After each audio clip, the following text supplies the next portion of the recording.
Chapter 1, Spirit Awakening, Primordial Energy, Amethyst Sun Moon Federation, Aulai City.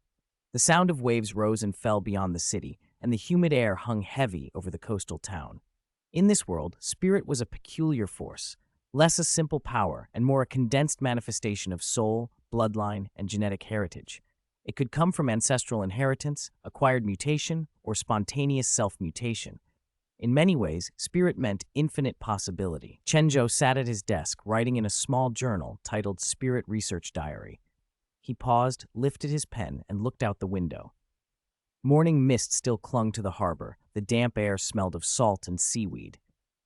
6 years have passed in the blink of an eye, he muttered to himself. For most people, it would have sounded like the sigh of an old man. But Chen Zhou was a 6-year-old, in body only. Inside him lived the soul of someone from another world. A realm of miracles where magic and battle chi mingled with steam and electricity, where science and fantasy were braided together and knowledge equaled power. There, Chen Zhou had been an alchemist, driven by the same relentless desire to uncover truth as any serious scholar. His methods had been unorthodox. He believed every world had development limits. If growth hit a threshold, some external force might intervene and keep advancement in check, which could explain why civilizations sometimes languished for centuries despite great effort. So Chen Zhou had taken a forbidden path. Using a taboo alchemical formula and the Book of Taboos, he had attempted to build an interdimensional portal to anchor to other worlds and learn beyond his own limits. The Supreme Hall's scholars called it madness. They warned that if the portal failed, interdimensional fluctuations would reveal the world's location to outsiders, inviting probing, intersection, even destruction. When the portal collapsed under scrutiny, the hall raided his workshop. Chen Zhou was swept up by the resulting interdimensional turbulence. He should have been torn apart, but a mysterious token intervened, absorbing his soul and depositing it into a barren, liminal space. He slept and woke as an infant in this coastal world, adopted by an elderly couple. The adoptive couple had since passed. Chen Zhou had kept their house and savings. Neighbors had helped ensure he wasn't taken to an orphanage by the Federation's child protection services. He was alone, but not destitute. Chen Zhou set the pen down and closed the diary. Perhaps, he wrote, this world had a developmental ceiling. Once scientific and cultural development reached a certain point, some external force enforced stagnation, keeping society at something like a mere electrical age for 2,000 years. The systems and concepts here were backward. Research progressed slowly. If that were true, he had made the right choice, even if it had cost him everything. He pushed himself up, cracked 2 eggs into a pot, and steamed them with practiced hands. After breakfast, he walked to Red Mountain Academy. Today was the annual Spirit Awakening ceremony.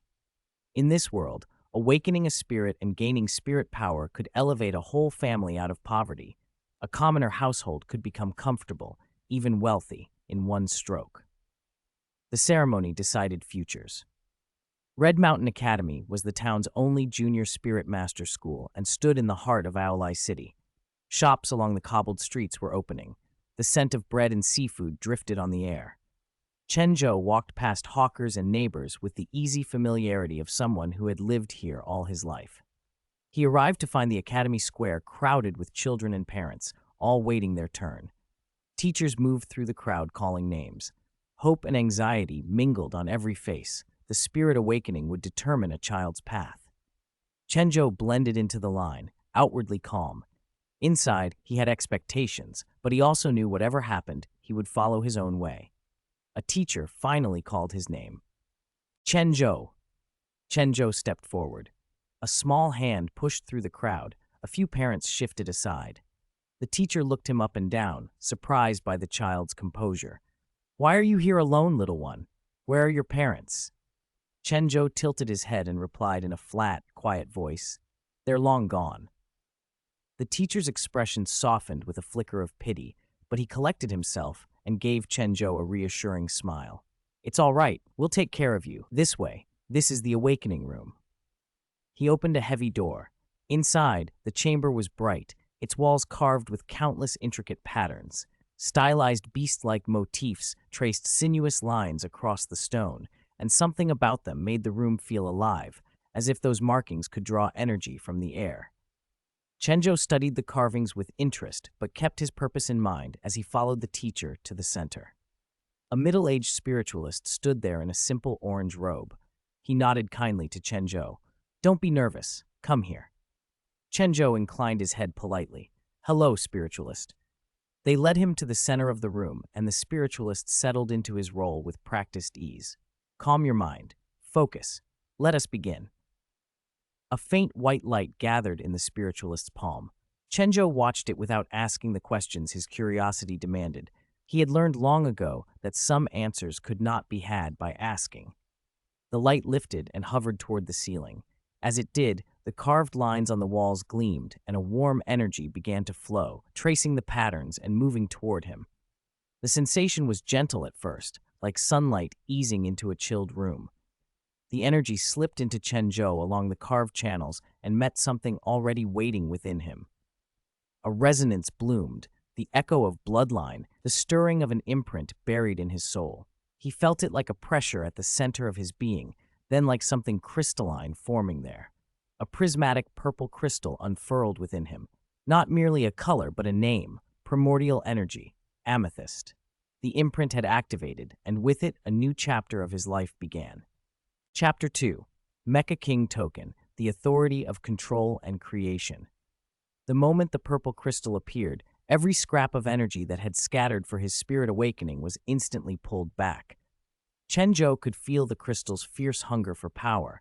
With a slight exertion of his mental force, he eased its suction until it was only a gentle tug. Spirit, original energy, Amethyst.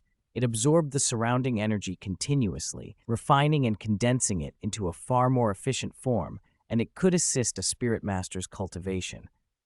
But that wasn't the most important thing.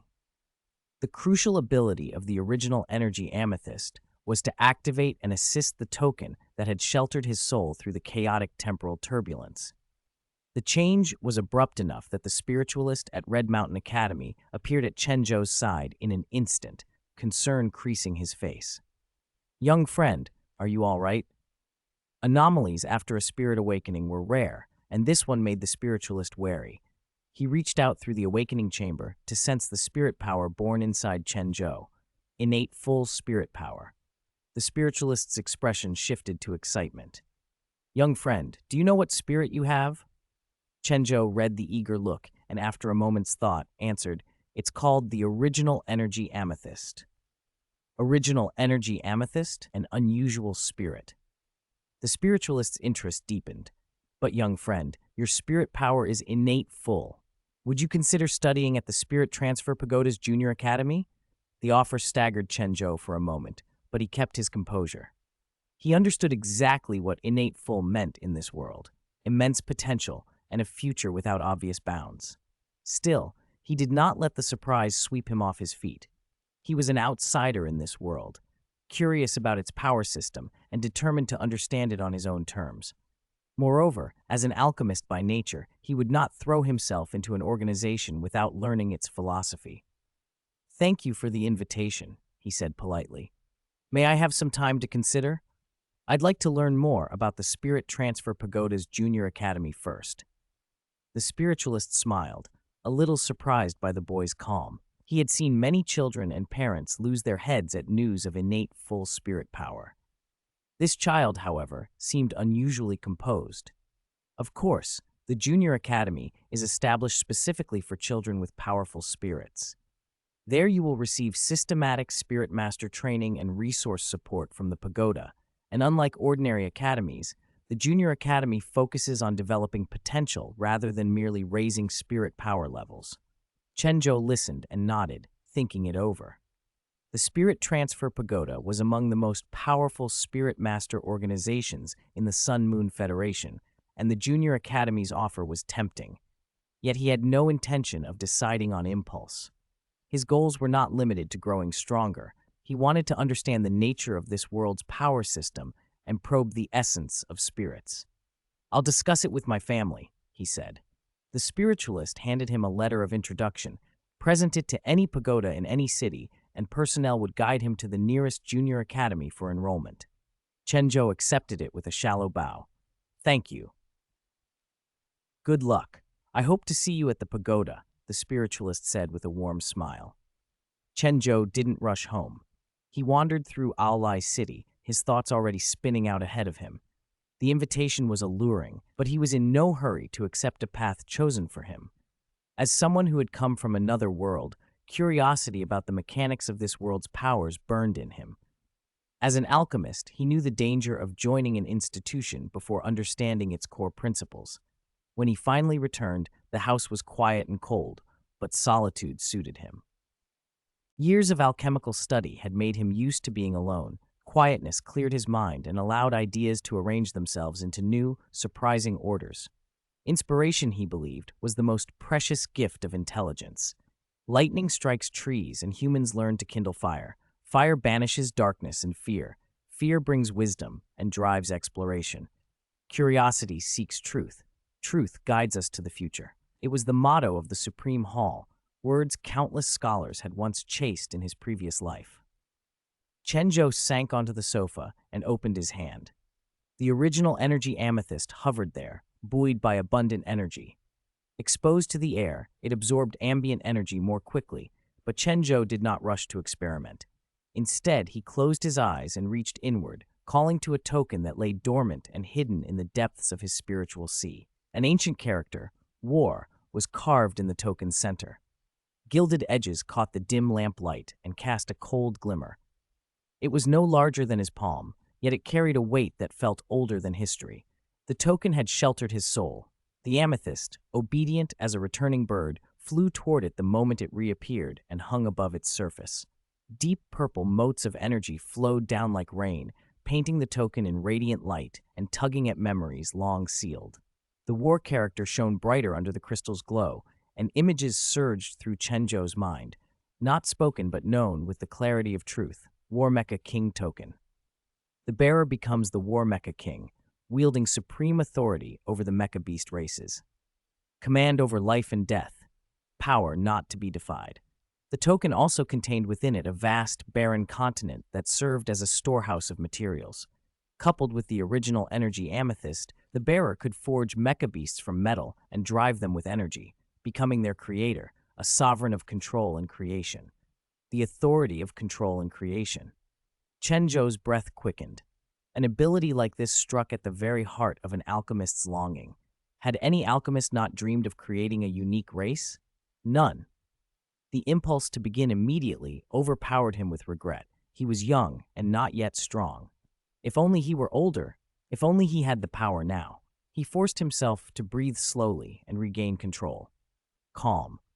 Do not let emotion rule you. Reluctantly, he withdrew the token and the amethyst back into himself. The sensible course was clear. First obtain a soul spirit, break his current limits, then steadily expand his spirit power and mental force.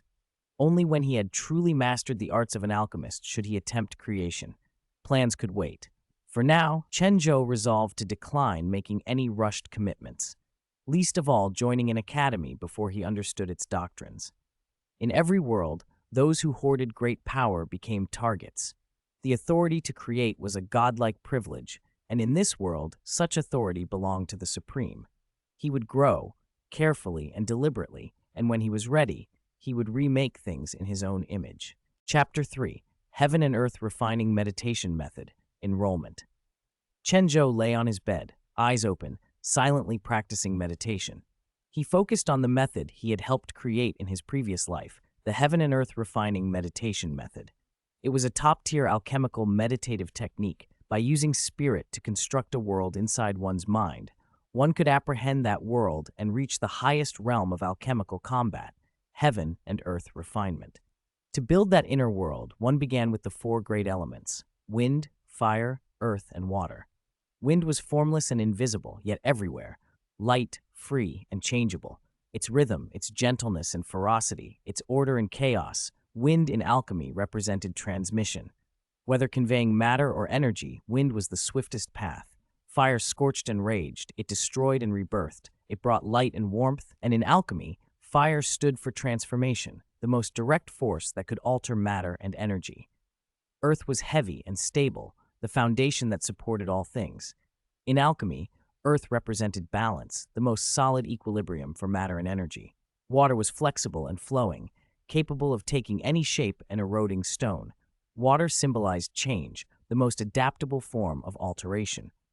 When the four elements were fully constructed, they did not stand alone, but wove together into a complete world. Wind fed the blaze of fire, fire warmed the soil of earth guided the flow of water, and water nourished the lightness of wind. In the spirit world, they formed a perfect, interdependent cycle of mutual transformation. Chen Zhou's first task was to construct the element of water. "The highest good is like water," he recited silently. "Water benefits all without contending. It dwells in low places and is close to the way." As a symbol in alchemy, water was indispensable. Any transformation of matter or energy inevitably involved water in some way. Chen Zhou also had more practical reasons to build water quickly. If he was going to use the War King token to strengthen himself and eventually create a unique race, he would need resources. As an alchemist, making money should be easy. Alchemy potions and related products fit his situation perfectly. The water element would play a direct role in producing alchemical goods and accelerating his income. The War King token's new project and the original energy amethyst inside him both demanded substantial economic backing. The amethyst drew in heaven and earth energy constantly, but to turn that advantage into stable growth and to hire help, he needed money. Constructing water was part of that plan. The next day, he decided to stay in the small coastal city and enroll in Red Mountain Academy. It wasn't fame that drew him there. Red Mountain was simply only junior academy nearby that trained spirit masters. Chen Zhou preferred familiarity to a bustling metropolis. Staying close to home felt safer. Under the Sun-Moon Federation's system, junior academies and middle academies made up the compulsory education stage. Junior lasted 3 years, middle 6. After basic schooling, students could try to enter higher academies on merit, pay to enroll, or enter vocational schools to learn practical trades. The Spirit Master class, however, received better treatment than ordinary classes. As soon as they arrived at Red Mountain's entrance, teachers were there to receive them. Awakening a spirit gave a child an instant advantage. Spirit power nourished the body, and as one cultivated, the body grew stronger. Even a spirit master who only supported others would still outperform non-awakened peers. In a small city like Aulai, only about 10 spirit master sprouts entered the academy each year. This year there were 16, already more than usual. A short, chubby boy burst into the classroom and immediately noticed Chen Zhou standing apart from the others. The boy's eyes brightened as he approached. "Hey, what's your spirit?" he asked. Chen Zhou glanced at him and answered quietly, "Purple crystal." The chubby boy's expression soured a little at the blunt reply. He was about to challenge it when Chen Zhou turned to face him. Those calm eyes were like an old deep well, silent for centuries, but when you peered in they felt endless. The boy's intended words died in his throat. He stood awkwardly for a moment, then the other kid's chatter pulled him away. He found a new target and puffed up his chest, asking the next boy, "Hey, what's your spirit?" "Blue-silver grass," came the reply. "Pretend I didn't ask," the chubby boy muttered and went on. Chen Zhou moved to a window seat and gazed out at the distant sky. He didn't dwell on the academy. The original energy amethyst embedded in his body continuously attracted surrounding heaven and earth energy. Even if he didn't actively circulate the heaven and earth refining meditation method, his spirit power would slowly increase. What he needed most now was a soul spirit to break through the limitations on his current strength. Before long, their homeroom teacher, a young woman, walked in. She clapped once to gather attention, smiled, and said, "Hello, I'm your homeroom teacher, Lin Shimeng. Over the next 3 years, I'll guide you through the fundamentals of being spirit masters. Let's begin with introductions. Please say your name, your spirit, and your innate spirit power level." She scanned the room and then pointed. "Let's start with this little friend." Chen Zhou was noticed first again. His aura, like an ancient consciousness, a soul that seemed a few centuries old, made him hard to ignore. He rose slowly. "Chen Zhou, my spirit is purple crystal, and my innate spirit power is full." A ripple ran through the classroom.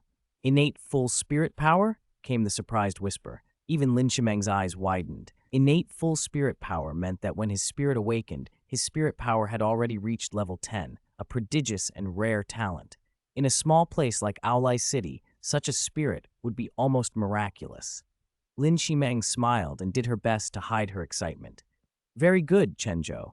Please sit. She continued the roll call, but Chen Zhou's introduction had already left a mark. Chapter 4.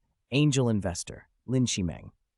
When Chen Zhou entered Red Mountain Academy, his immediate goal was simple. Get a teacher to take him to the Spirit Transfer Pagoda so he could obtain a soul spirit and learn as much as he could about this world's knowledge. Lin Shimeng wasn't put off by his youth. She was thrilled. A student with innate full spirit power had appeared in her class, a sign of enormous potential for any spirit master. Every time Lin Shimeng glanced at Chen Zhou, sitting attentively below the podium, pride swelled in her. Teaching a child with innate full spirit power was both an affirmation of her skill and a bright spot in her career. She taught spirit theory carefully and thoroughly, moving from basics to deeper concepts with patience. Unlike many children who quickly grew bored of theory, Chen Zhou absorbed everything like a sponge. Though he appeared only 6, the centuries behind his soul gave him perspective. He never dismissed her lessons. He listened intently and asked incisive questions that often cut to the heart of the matter. That surprised and pleased Lin Shimeng.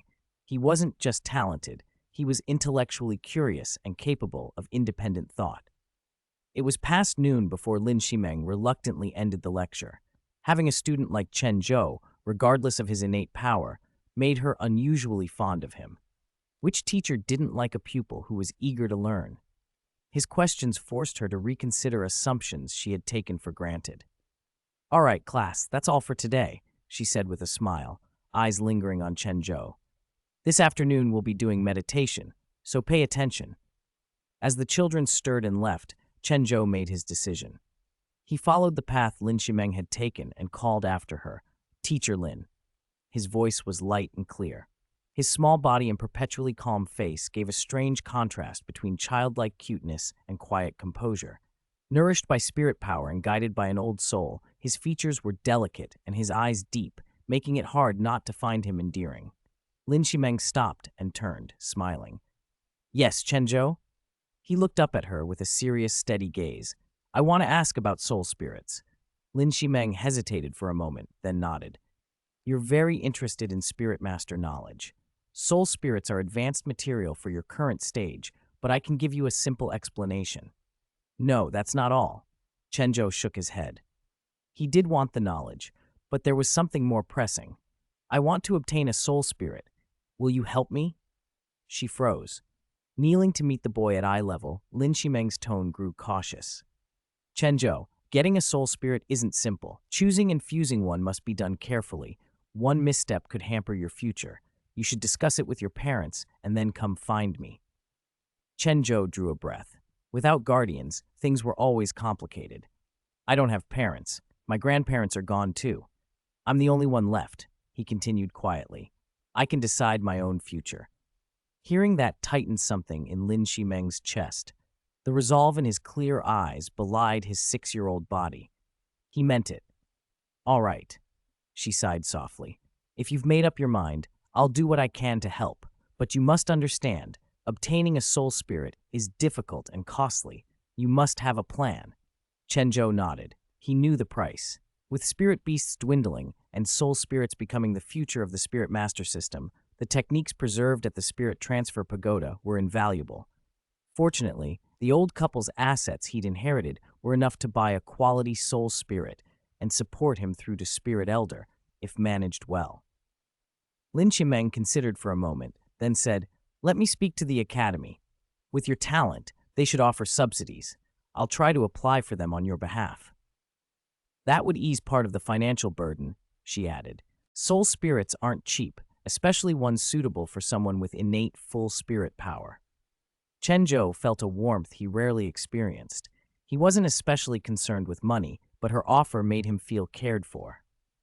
He murmured, "Thank you, Teacher Lin." She reached out and ruffled his hair.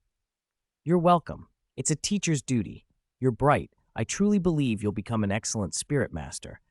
But think carefully about which soul spirit you choose. It will shape your future. I will, Chen Zhou said solemnly. Lin Shimeng stood, patted his shoulder, and added, now go eat. Meditation class is this afternoon. Be attentive. As Chen Zhou walked toward the cafeteria, Lin Shimeng headed for the dean's office. She wasn't acting only out of fondness. She was also thinking strategically.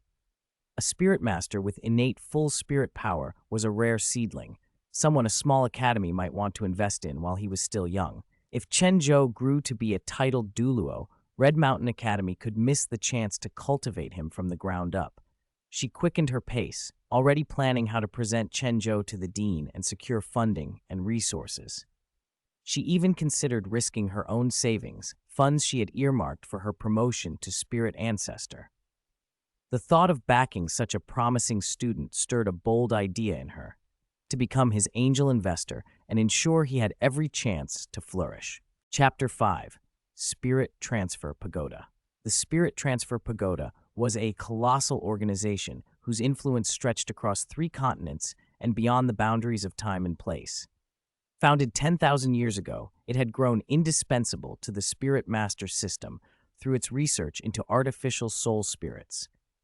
Over the centuries, it had become one of the most powerful forces on the continent, with branches on the Douluo, Heaven Do, and Star Luo continents, forming a vast network that covered the known world.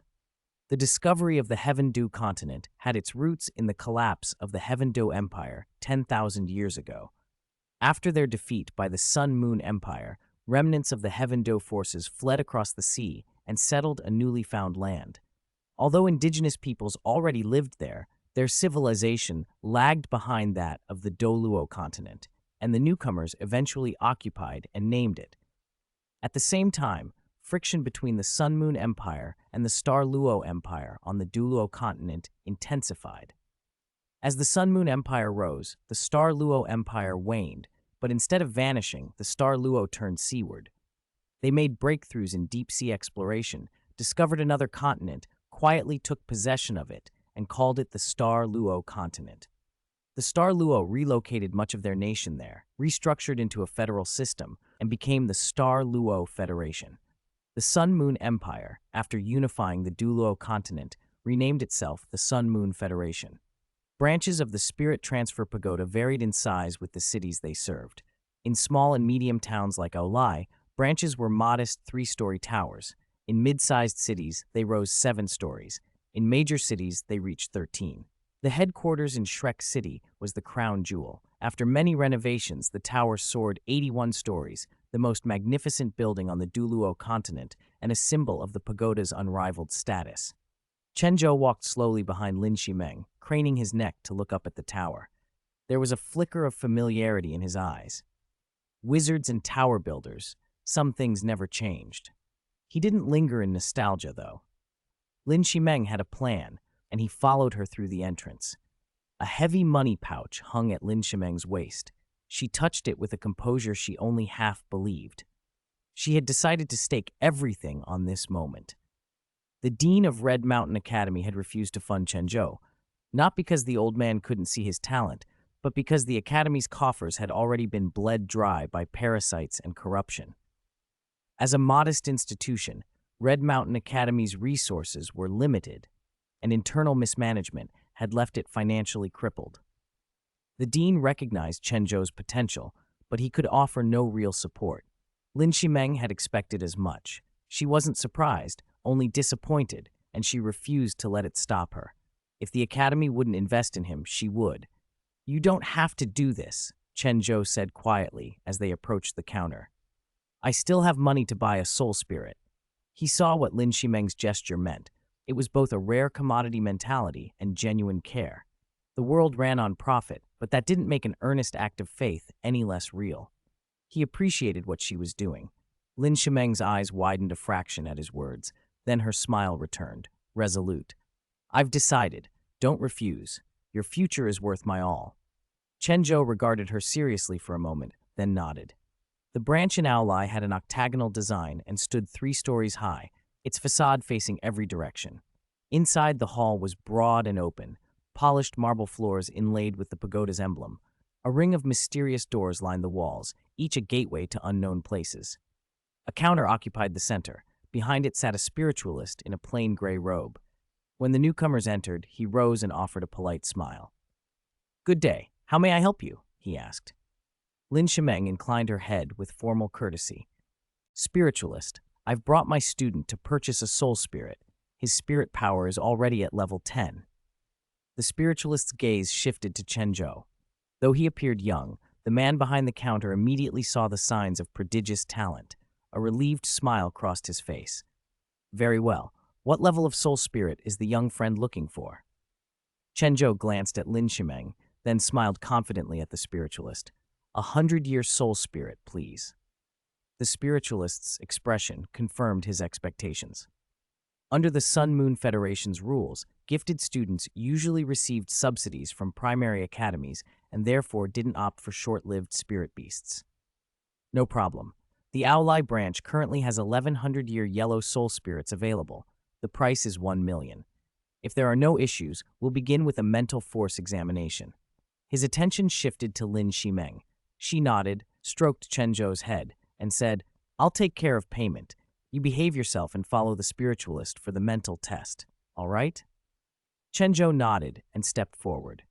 The spiritualist chuckled at the boy's eagerness. "A lively one. Come on, then. Before choosing a soul spirit, we must test your mental force." He led Chen Zhou to a room tucked away from the main hall. The chamber was surprisingly modern compared to the tower's exterior. Precise instruments hummed with a faint blue light, and devices of polished metal and glass sat arranged on consoles. The spiritualist directed Chen Zhou to a metal chair and explained in a gentle tone, "Do you know why we test mental force?" Chen Zhou shook his head.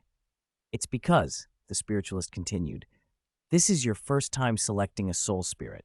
Once you merge with one, you'll be registered as an official spirit master at our pagoda. Your mental force determines the level of soul spirit you can control. You'll learn more about this at an intermediate Spirit Master Academy." He moved with practiced ease, operating the instruments. A metal helmet descended on a mechanical arm and settled over Chen Zhou's head. Chen Zhou understood the purpose of the test well enough. Mental force was the cornerstone of spirit mastery, the will that bound a spirit master to a soul spirit.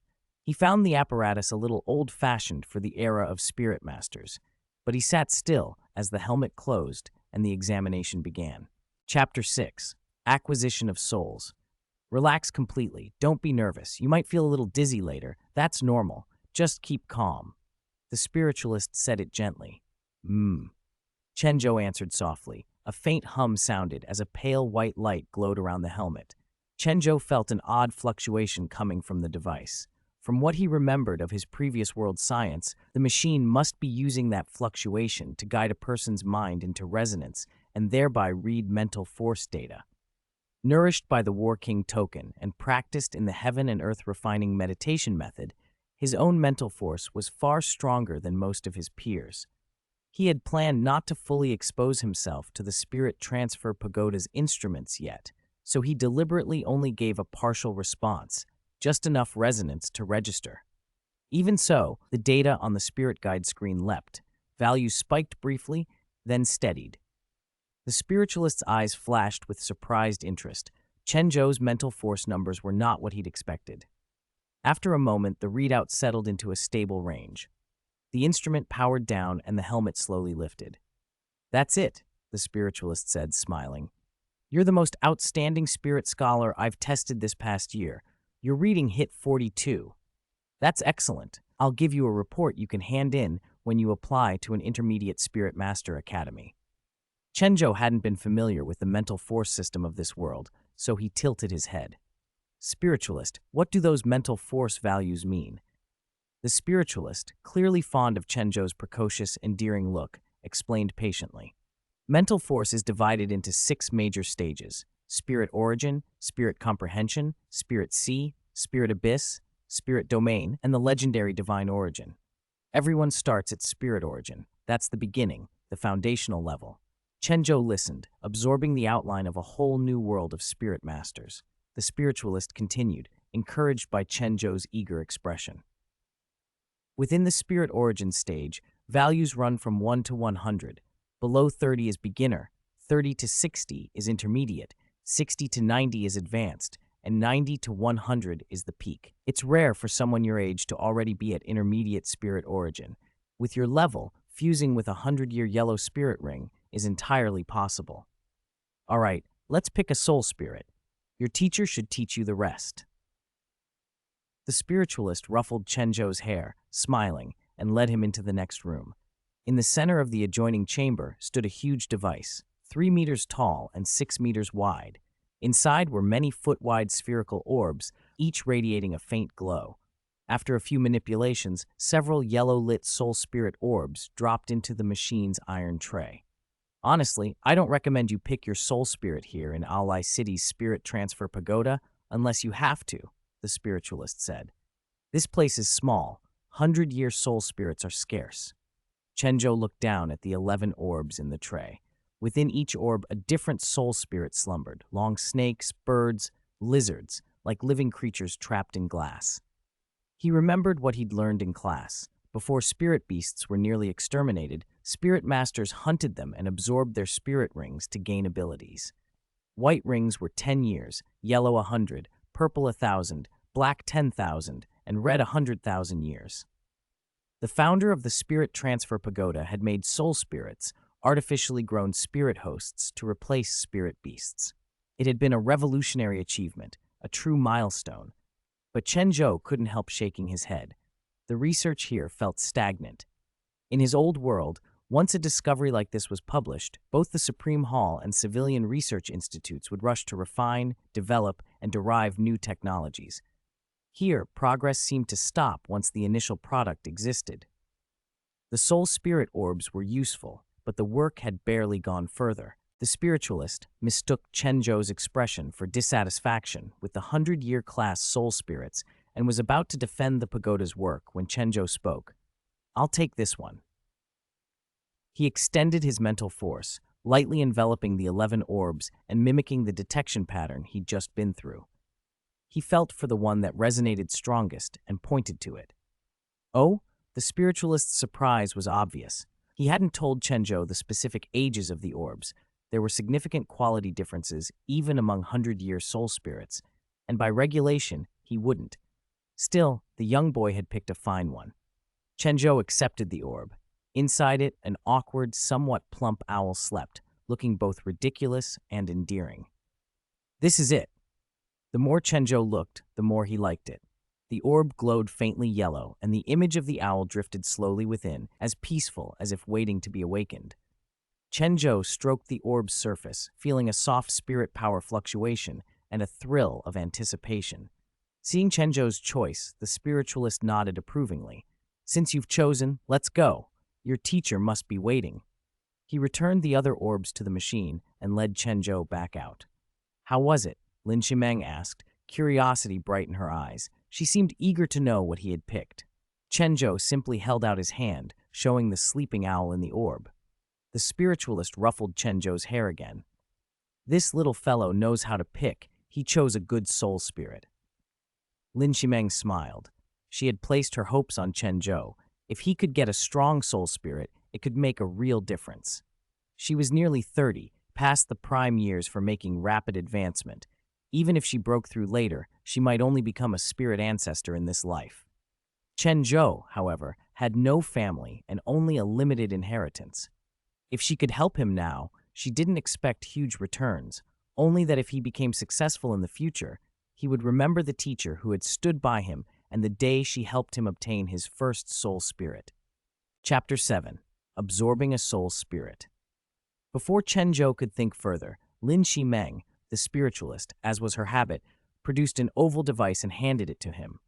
"Press this button and shine the device's light onto the soul spirit orb. Your soul spirit will then emerge from its shell.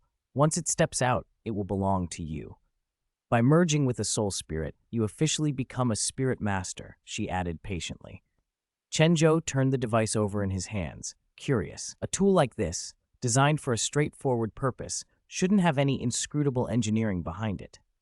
Still, this world had its own rules, and Chen Zhou resisted the urge to apply all of his previous life mechanical habits to its strange instruments. He pressed the button. The soul spirit orb split open slowly. Through the thin mechanical film, a small figure that had only been dimly visible before now seemed to come fully alive. Like any newborn thing taking in the world for the first time, the tiny owl blinked, tilted its head, and regarded Chen Zhou with bright, inquisitive eyes.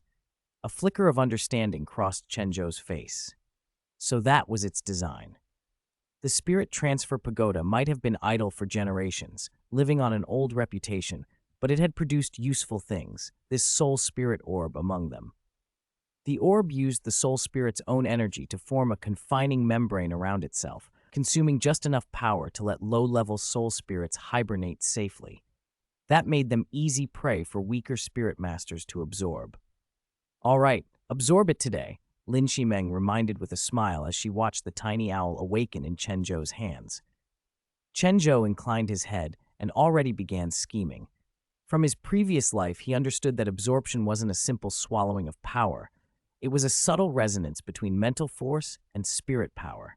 If he could find the right balance in the merge, he might coax more out of the soul spirit than a routine absorption would yield. "Teacher, let's go home," he said, a trace of expectation in his voice. Lin Shimeng agreed, and they left the spirit transfer pagoda together. On the way, she asked, curious, "What will you do with this soul spirit? If you want, there are better cities where you could get other soul spirits." Chen Zhou smiled, a quiet confidence behind his eyes. "Don't worry, I already have some ideas. This little owl looks harmless, but its spirit fluctuations are unusually stable, and it seems to hide a special ability. I'll try to form a deeper bond during the absorption and draw out everything it can offer." Lin Shimeng's surprise was plain. He behaved less like a child and more like a fellow practitioner. Her expectations of him rose another notch. After a brief farewell, she left him in peace. At home, Chen Zhou sat cross-legged on his bed with the half-opened orb in his hands. He let his mental force spill out, surrounding the small owl, which was small enough to sit in both his palms. The owl chirped softly. Feeling Chen Zhou's probing mental force, the owl relaxed. Chen Zhou placed it gently on the bed and, without hesitation, drew it into himself. A soul spirit was in many ways the condensed spirit of a spirit beast, the material form of a spirit ring designed for transfer. In Chen Zhou's inner vision, the owl's essence appeared as a gentle ring of spirit energy. His own spirit, eager and overflowing, reached for it. According to feedback from the original energy amethyst he wore, the absorption would be easy. The amethyst kept feeding him a steady source of spiritual energy, enough to drive a breakthrough. His level climbed, 11th, 12th, 13th, still rising until it finally halted at the 15th level. Chen Zhou exhaled slowly and took stock.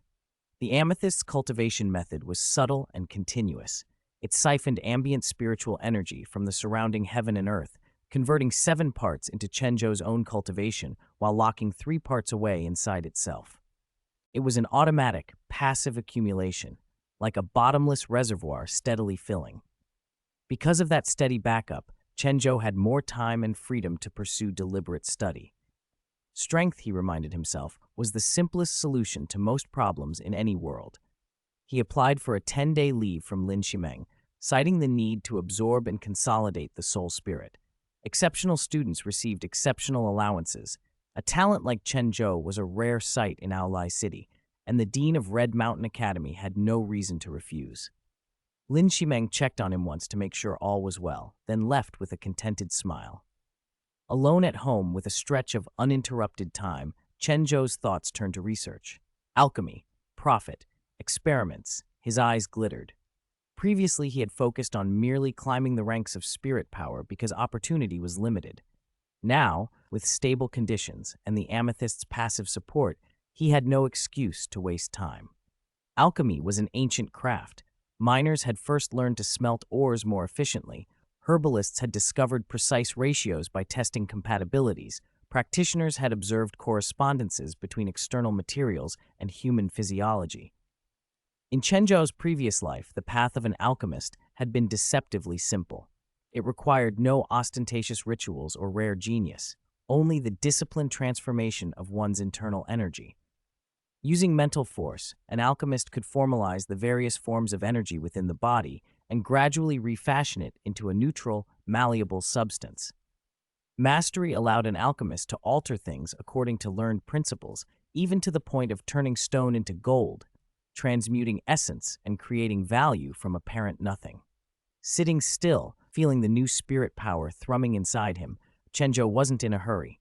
The owl's formal name, a young night wind carved owl, marked it as a wind attribute soul spirit. Because his original energy amethyst was attributeless, it had spontaneously learned to simulate wind-based spirit power after the absorption. Useful, certainly, but not exactly what Chen Zhou had intended. He wanted control, flexibility, and a deeper understanding of how the amethyst integrated and expressed attributes. For now, he would consolidate, do, and experiment. The absorption had succeeded, but that was only the beginning. Chapter 8. The Fusion of Alchemy and the Spirit Power System. The energy inside an alchemist must be able to change at will. Chen Zhou sat cross-legged on the bed and slowly closed his eyes, syncing his breathing and calming his mind. When mental force was not yet dominant, entering a meditative state maximized its effectiveness. Becoming an alchemist was not an overnight achievement, especially in this world. Although the spirit power system and alchemy shared similarities, their essences were fundamentally different. Spirit power emphasized combat and spirit abilities, while alchemy relied on energy conversion and material transformation. To truly walk the path of an alchemist here, Chen Zhou first had to convert his spirit power into an energy system suitable for alchemical cultivation. His mental force sank into his body, flowing through the meridians as he searched for the spirit power's structure. The spirit power was like a warm current, gentle on the surface, but potent beneath. To use it for alchemy, he had to strip away its native attributes and turn it into neutral energy. The first step in alchemy is energy purification and conversion, he murmured mentally. His mental force sharpened like a blade and began to cut into the inherent structure of the spirit power. The previously stable current grew turbulent, as if rent cloth, decomposing into finer particles. But when Chen Zhou opened his eyes, he found the conversion had failed. The reason was almost laughable. His spirit level was simply too high. His spirit belonged to a class that transcended ordinary divine levels, a product of world-creating authority. Such spirit power was more stable and resilient than usual. He smiled wryly. This was the first time his exceptional talent had been a hindrance. Chen Zhou didn't rush. He had waited 6 years. A little longer would not matter. He settled deeper into meditation and considered alternatives. Alchemy could be realized through reactive interactions, energy fusion rules, or a shift in the alchemist's perception. Over time, alchemy had absorbed methods from many schools. Its entry paths were diverse to handle exceptional situations. In his case, the spirit power in his body was like solidified cement. Demolishing and rebuilding it directly would be arduous. But what if he performed alchemy on the flow itself? A ritual. He conceived a plan. Use active mental force to inscribe a ritual inside the spirit power system, then activate it to make his energy more responsive and coax it toward neutrality. Ordinary apprentices would only dream of such a method. For Chen Zhou, armed with centuries of soul experience and the top-tier meditations of the Supreme Hall's scholars, it was only a matter of technique and time. His mental force dove back in, painstakingly carving a complex alchemical ritual into the lattice of his spirit power. The design consisted of countless tiny runes, each rune encoding a rule of energy conversion. His mind worked like a steady brush, sketching contours and connecting them into a coherent ritual array. Energy conversion ritual, activate, Chen Zhou intoned in his inner world. The array ignited with a soft glow. As it activated, the spirit power in his body became more lively, infused with a new restlessness. The ritual loosened the original stability and began steering the energy toward neutrality. It was a brutal, painstaking process. The spirit power resisted, writhing as if unwilling to be altered. Chen Zhou's mental force acted like an invisible hand, restraining and guiding, breaking fixedness into flow, the tangible into the intangible, the completed into conceptual. This constant shaping, that ability to make near nothing into something through cognition and accumulated knowledge, was the essence of alchemy. Sweat beaded on his brow. Alchemical conversion drained enormous mental force, and a single mistake could cause energy loss or even self-harm. But Chen Zhou's mental will was hardy, tempered by past lives and long practice. He held the array steady, coaxing the reluctant spirit power, adjusting the runes when flows misaligned, patching leakage in real time. After sustained effort, the struggle eased. The old spirit power system unraveled and reformed. Where stable spirit power had been, a new neutral energy now flowed, clear and malleable like water, without inherent attributes but full of potential. Success, Chen Zhou breathed, opening his eyes. He felt the change throughout his body. The energy had been transformed into neutral alchemical energy, which could be directed into any attribute at will, exactly what an alchemist needed. Even the original amethyst of his spirit had altered slightly. Since that spirit had originally produced neutral energy, he couldn't yet determine the precise anomaly, only that it was beneficial. Over the following days, drawing on his past life's experience, Chen Zhou consolidated his alchemical cultivation and experimented with integrating the spirit power system of this world into alchemy. He found that while spirit power and alchemical energy differed in properties, they were not wholly incompatible. Through trial, adjustment, and refinement, he shaped a cultivation method tailored to himself. As his inner energy became neutral and more pliable, his cultivation advanced more smoothly.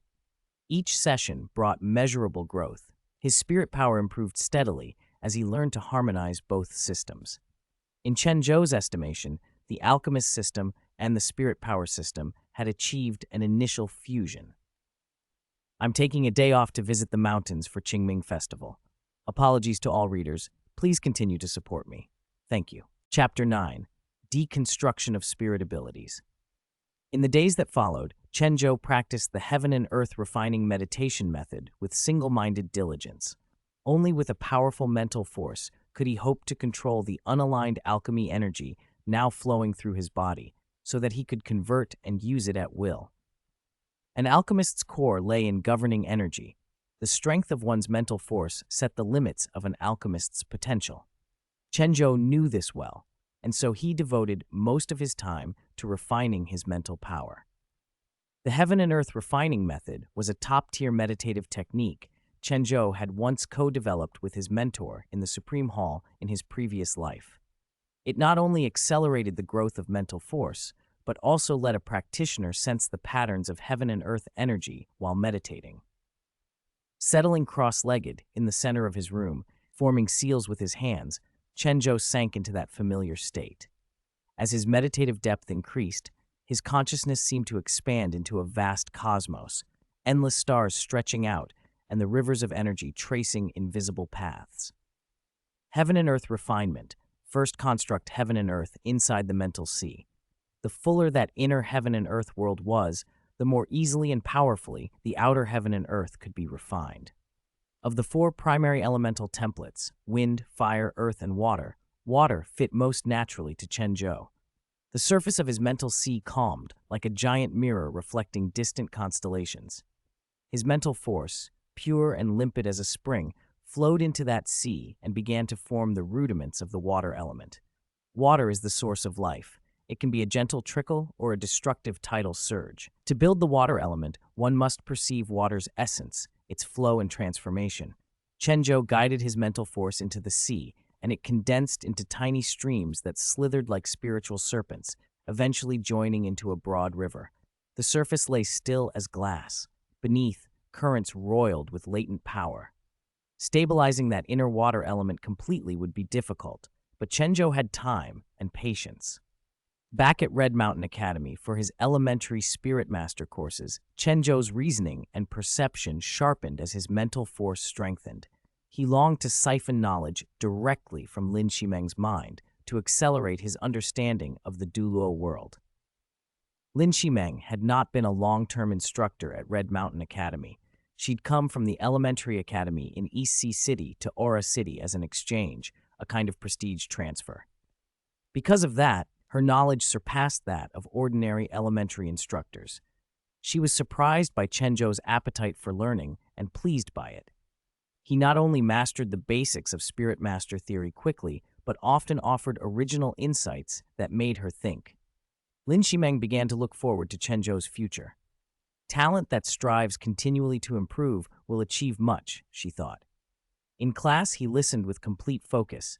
Afterwards, he sought Lin Shimeng out with thoughtful questions. His inquiries often pierced directly to the heart of Spirit Master cultivation, sometimes forcing her to pause and consider before answering. Word of his dedication spread through the academy. Many students grew curious or admiring, but Chen Zhou remained humble.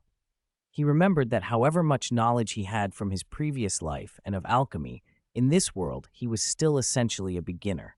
He had to keep learning and practicing to master this realm's rules. Beyond cultivation, Chen Zhou began exploring a deeper synthesis of alchemy and the Spirit Master system. He discovered that the energy conversion principles of alchemy shared subtle affinities with spirit abilities. At its essence, alchemy is about grasping the natures of things and using that understanding to transmute matter and energy, brewing potions, crafting talismans, fashioning tools. Those were the basics. True alchemy moved beyond them, altering the form and attributes of matter itself, even achieving legendary transmutations like turning stone into gold. After acquiring a spirit ring, Chen Zhou had looked through the Spirit Beast Compendium at Red Mountain Academy. It noted that spirit rings from creatures like the Nightwind carved owl tended to grant abilities emphasizing extreme speed and sharpness. Variation depended on the beast, but the underlying principles remained consistent. Chen Zhou's spirit, however, was peculiar, an original energy amethyst. Its first spirit ability did not match the usual templates. The ability read, Energy Storm.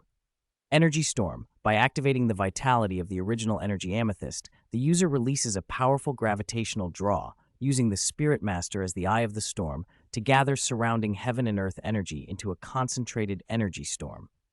Advantage: consumes very little spirit power. Formation relies almost entirely on external energy. Disadvantage: extremely long wind-up time. Chen Zhou wasn't disheartened. Where others saw limits, he saw possibilities. If he cultivated spirit power actively, the original energy amethyst could assist absorption far more quickly. With sufficient surrounding heaven and earth energy, his cultivation speed could leap. In other words, by mastering the essence of Energy Storm and independently controlling the amethyst's activation, he could turn the ability into an energy-gathering device, an artificial cultivation-blessed ground that pulled in external energy for him. The spirit power accumulated could then be run through the alchemical ritual inscribed on the amethyst and converted into alchemy energy. It added a step, but it was feasible, so Chen Zhou set himself to understand Energy Storm thoroughly. The core lay in the amethyst's vitality. Activate its attraction to heaven and earth energy, and it would draw in ambient energy to form the storm. He plunged into analysis. Many things that seem mysterious become simple once understood. In Chen Zhou's research mode, he unraveled Energy Storm over a single weekend. He realized that a spirit ability is fundamentally not mystical, but mechanical in structure. A spirit is a complete system, and a spirit ring is a pre-programmed module grafted onto that system. Inject spirit power, and the system runs the module, releasing the spirit ability. If one could dissect and comprehend that module fully, one could alter its parameters or even derive new functions. Such work might sound inglorious to many. Controlling a spirit ability's power level is one thing. Painstakingly researching its detailed control is thankless. Creating an original spirit ability from scratch would be laughed at by most. Who would believe that a mere 6-year-old could invent his own spirit ability? Chen Zhou didn't care for other people's judgments. He began mapping the activation sequence of the amethyst like a technician reverse engineering a device. The trigger thresholds, the resonance patterns, the external energy signatures the amethyst favored. He tested small adjustments in meditation, then in controlled practice, learning how much spirit power sped the amethyst's absorption and how to shape the incoming energy flow. Once he understood how the amethyst's vitality coupled to the surrounding heaven and earth energy, the next step was to create an interface between the gathered energy and his alchemical conversion rituals. If he could stabilize the flow, divert it through the engraved alchemy sigils, and then transmute the captured spirit power into alchemy energy, he would have a reliable, repeatable method to generate alchemical power without needing a natural blessed land. Chen Zhou worked through nights of refinement, alternating between meditative construction of his inner water element and practical tests of the original energy amethyst's functions. Each success built confidence. Where the energy storm had first looked like a slow, clumsy ability, he now saw a machine that could be tuned, slow in default, but potentially rapid and efficient when properly controlled. By the end of the week, Chen Zhou had sketched the basic framework for converting spirit ability absorption into usable alchemy energy. It still required practice and refinement, but the path was clear. He had taken the first step in deconstructing a spirit ability, not to destroy it, but to understand and reshape it for new uses. Chapter 10. Tian Shu. The key to researching his first spirit ability, Energy Storm, was never the storm itself. Chen Zhou's goal was to understand the mechanism by which it gathered energy so violently and to remove the part that converted that energy into a volatile, offensive force. Through repeated experiments and long meditations, he gradually grasped the core principle behind the energy storm. He discovered that forming an energy storm didn't rely solely on the activity of the original spirit amethyst. It also attracted and drew in the surrounding world energy through a specific kind of resonance. The frequency and intensity of that resonance determined the scale and power of the storm.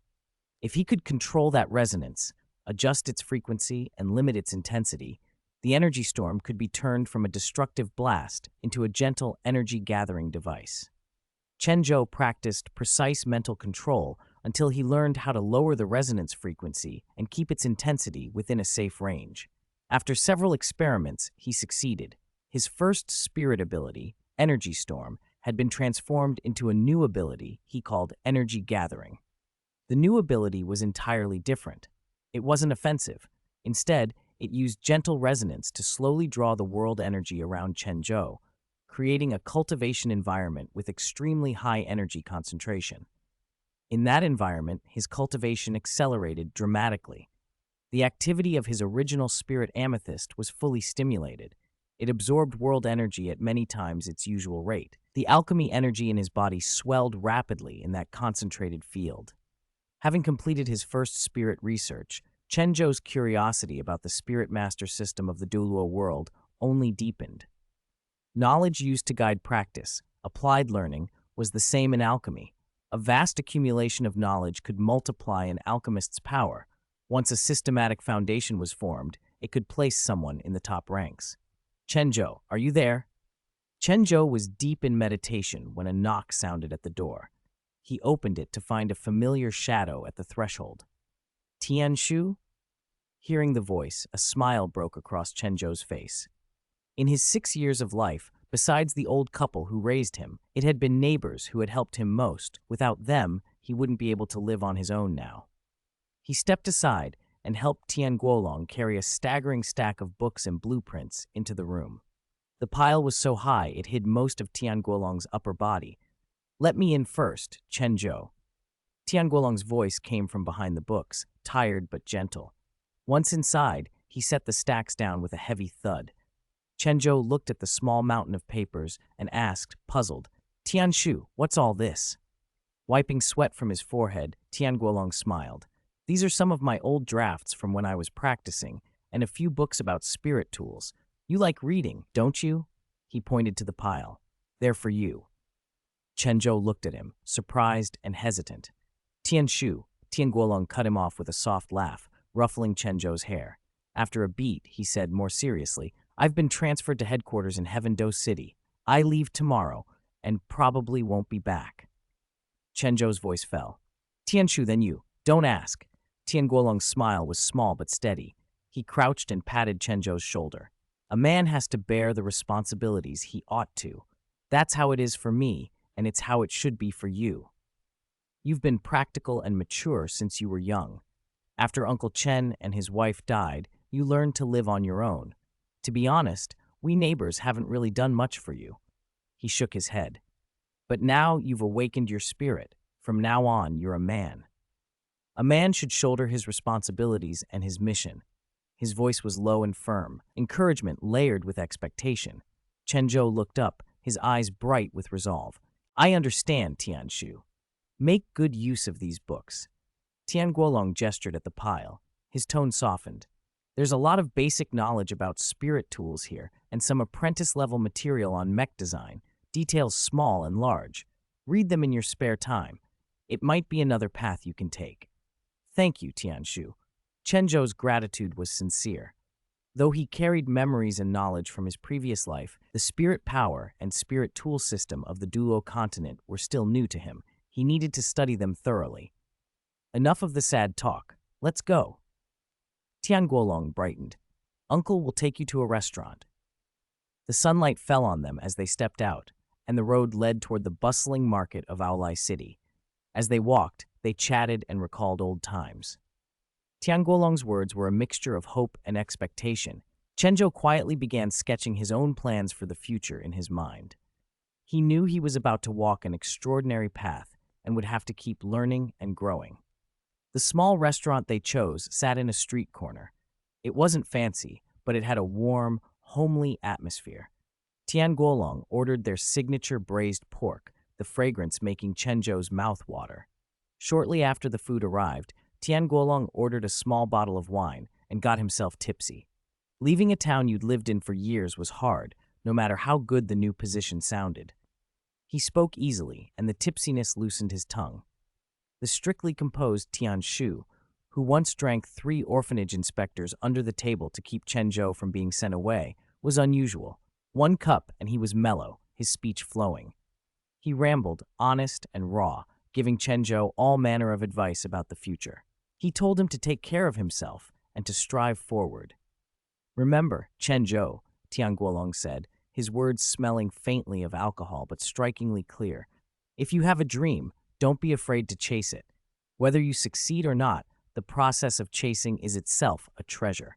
Chen Zhou nodded, warmed and touched. He looked at the man who'd stood like a mountain beside him after his grandparents had deaths and realized how complex the road ahead would be, but he had no intention of retreating.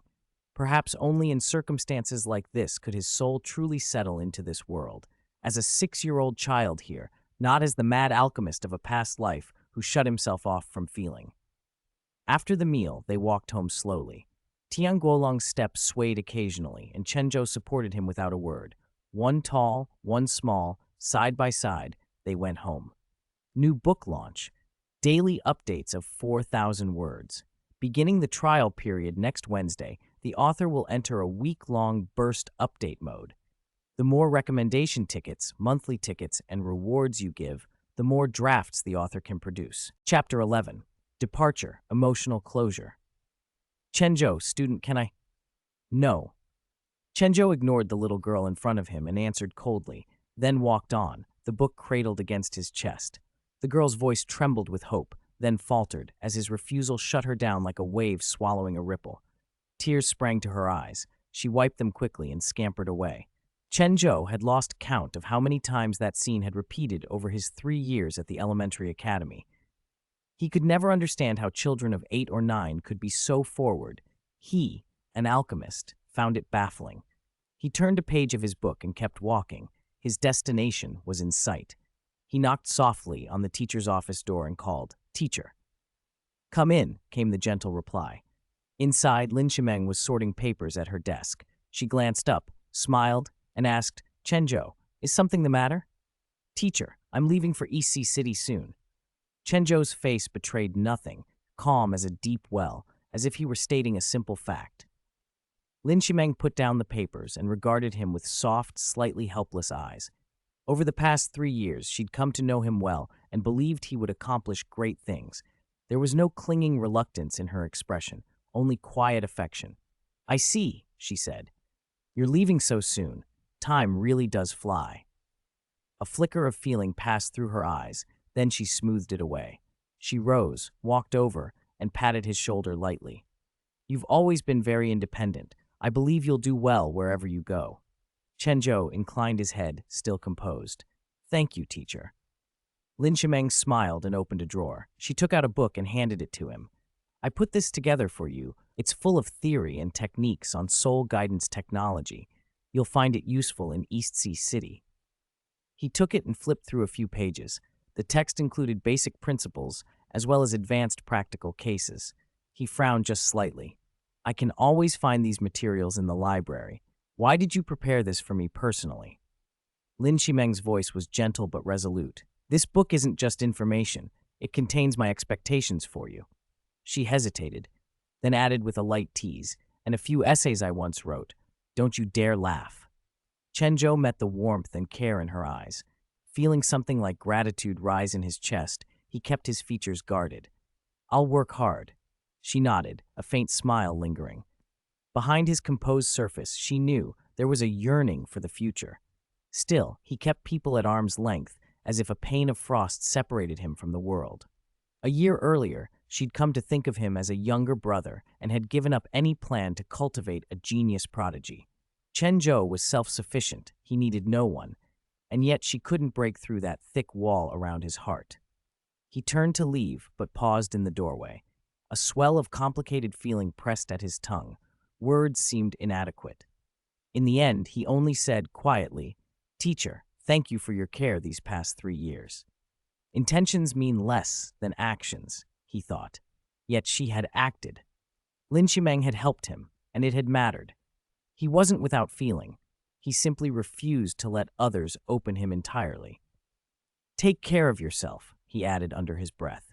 Then he pushed the door, stepped into the corridor, and the sunlight that poured through the window warmed his shoulders, but failed to thaw the chill in his chest. He looked down at the book. Its cover read Soul Guidance Technology and Application, Lin Shimeng's neat, steady handwriting across it. He ran a thumb along the spine and felt a tangle of emotions that he didn't name.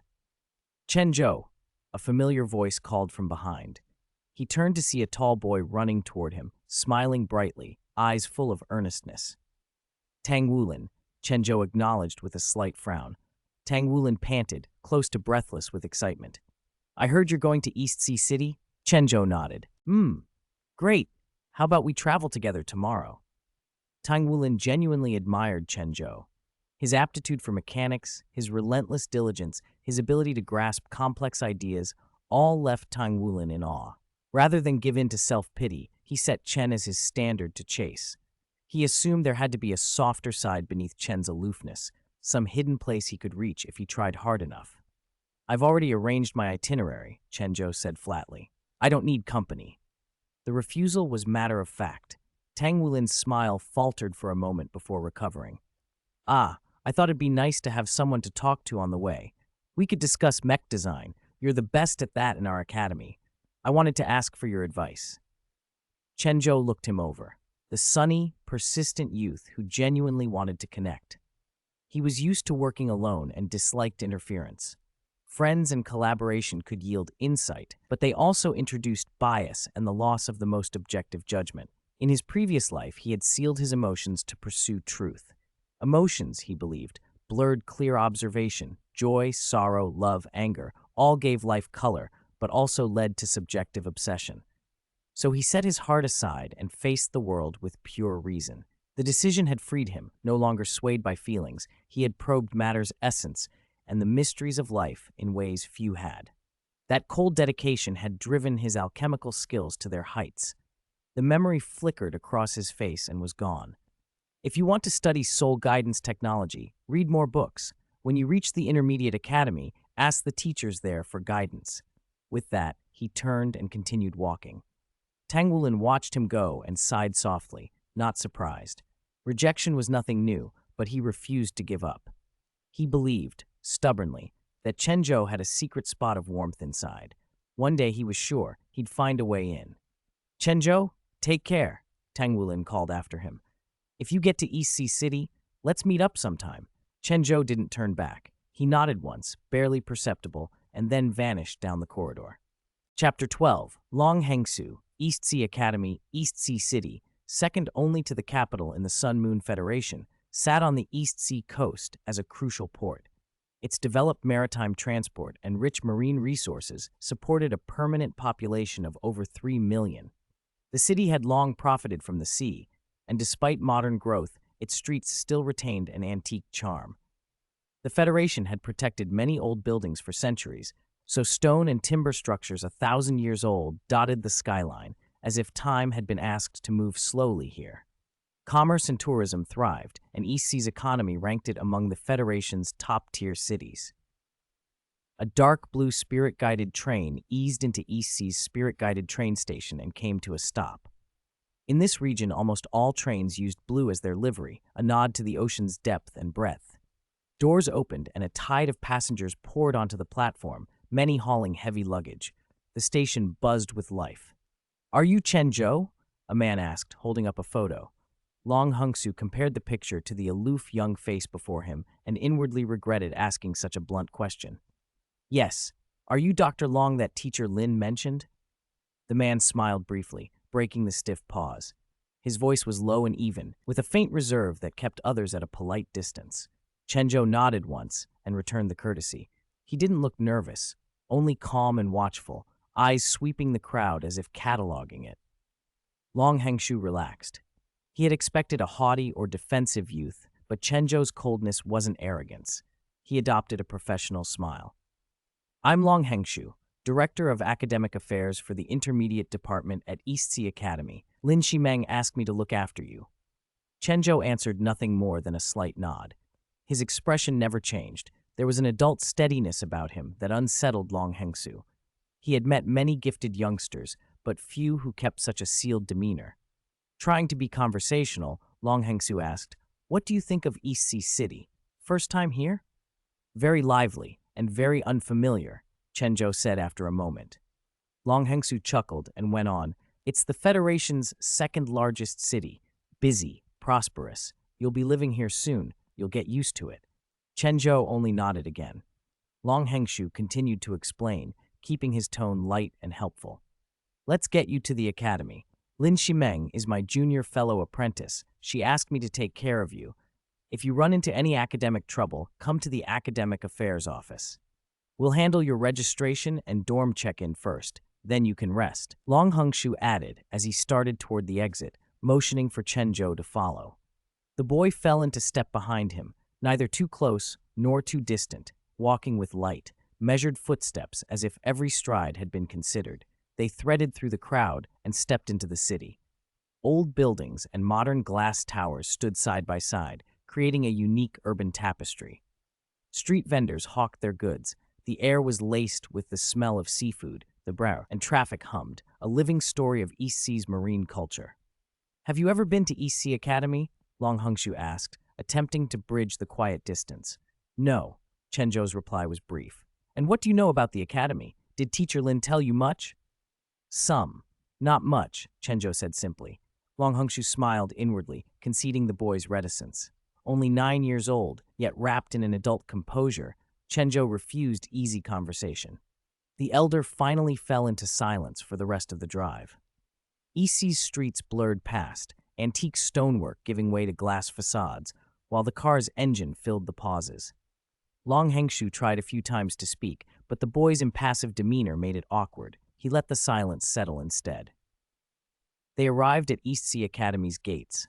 A solemn stone arch bore the 4 characters East Sea Academy carved into the lintel. Tall towers and ancient stonework gave the campus a weighty, venerable presence. The academy was one of the largest spirit master institutions in the region, with both intermediate and advanced departments, though the difference between the two was vast. Long Hengsu began to explain as they walked beneath the arch. The intermediate department provides compulsory education free of tuition. It takes up most of the campus and accepts students recommended from junior academies across East Sea and neighboring towns. The course lasts 6 years. But when it's time to move on, fewer than 1 in 10 of those students actually get into the advanced department. He looked at Chen Zhou, who listened with the same quiet concentration. The advanced department isn't compulsory. You have to pass rigorous assessments to gain admission. Those who make it are the elite, true top-tier cultivators of the Spirit Master world. Long Hengshu paused, then summarized. The junior academies lay the foundation, the basics of spirit and spirit techniques. The intermediate department teaches students how to apply that knowledge and to begin unlocking their spirit potential. The advanced department is where research, refinement, and the development of peak talent happen. They walked up a wide path toward the intermediate department buildings. Students streamed about, some in groups, others moving with the single-minded focus of those intent on training. Long Hungsu watched Chen Zhou study the surroundings with a detached curiosity, then said, "Once you've settled in, if you need anything, academic, living arrangements, come see me in the office." Chen Zhou inclined his head once more, his expression unreadable, but his attention clear. Long Hungshu found himself both relieved and more curious than ever about this little student who moved like someone older than his years. They continued down the avenue toward registration, the academy's ancient stones and modern training halls blending into a single, timeless purpose: to cultivate those who would one day command the power of spirit. Chapter 13, The King of War Orders, Changes in Creation. With Long Hangshu leading the way, Chen Zhou's registration went smoothly. Long Hangshu handed him a school uniform and a dormitory key, room 204. Because he'd arrived early, Chen Zhou was the first to unpack. He'd only straightened his bed and desk. The dorm wasn't large, but it was well appointed. 4 bunk beds lined the walls, and 2 long tables sat in the middle, scattered with unopened textbooks. Chen Zhou surveyed the room without any sign of excitement, feeling oddly out of practice. How long had it been since he'd shared a room? In his centuries of existence, his emotions had been sealed, leaving him no real sense of time. Reborn now, the seal was loosening, but he still had no desire for companionship. Company was a luxury. On the path to truth, there was no promise of permanent companions. It was better not to indulge such hopes. A faint buzzing came from his chest. Seeing that no one was nearby, Chen Zhou summoned the primal energy Amethyst.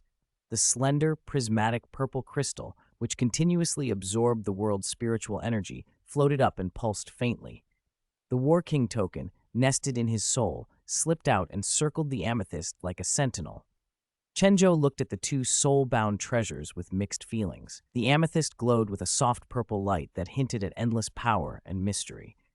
The token revolved around it, protective and dependent at once. Chen Zhou murmured, half to himself, "Are you going to show me your secrets at last?" Metal, energy.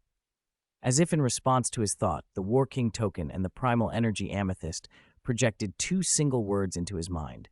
Energy was expected, but metal, a mechanical life form?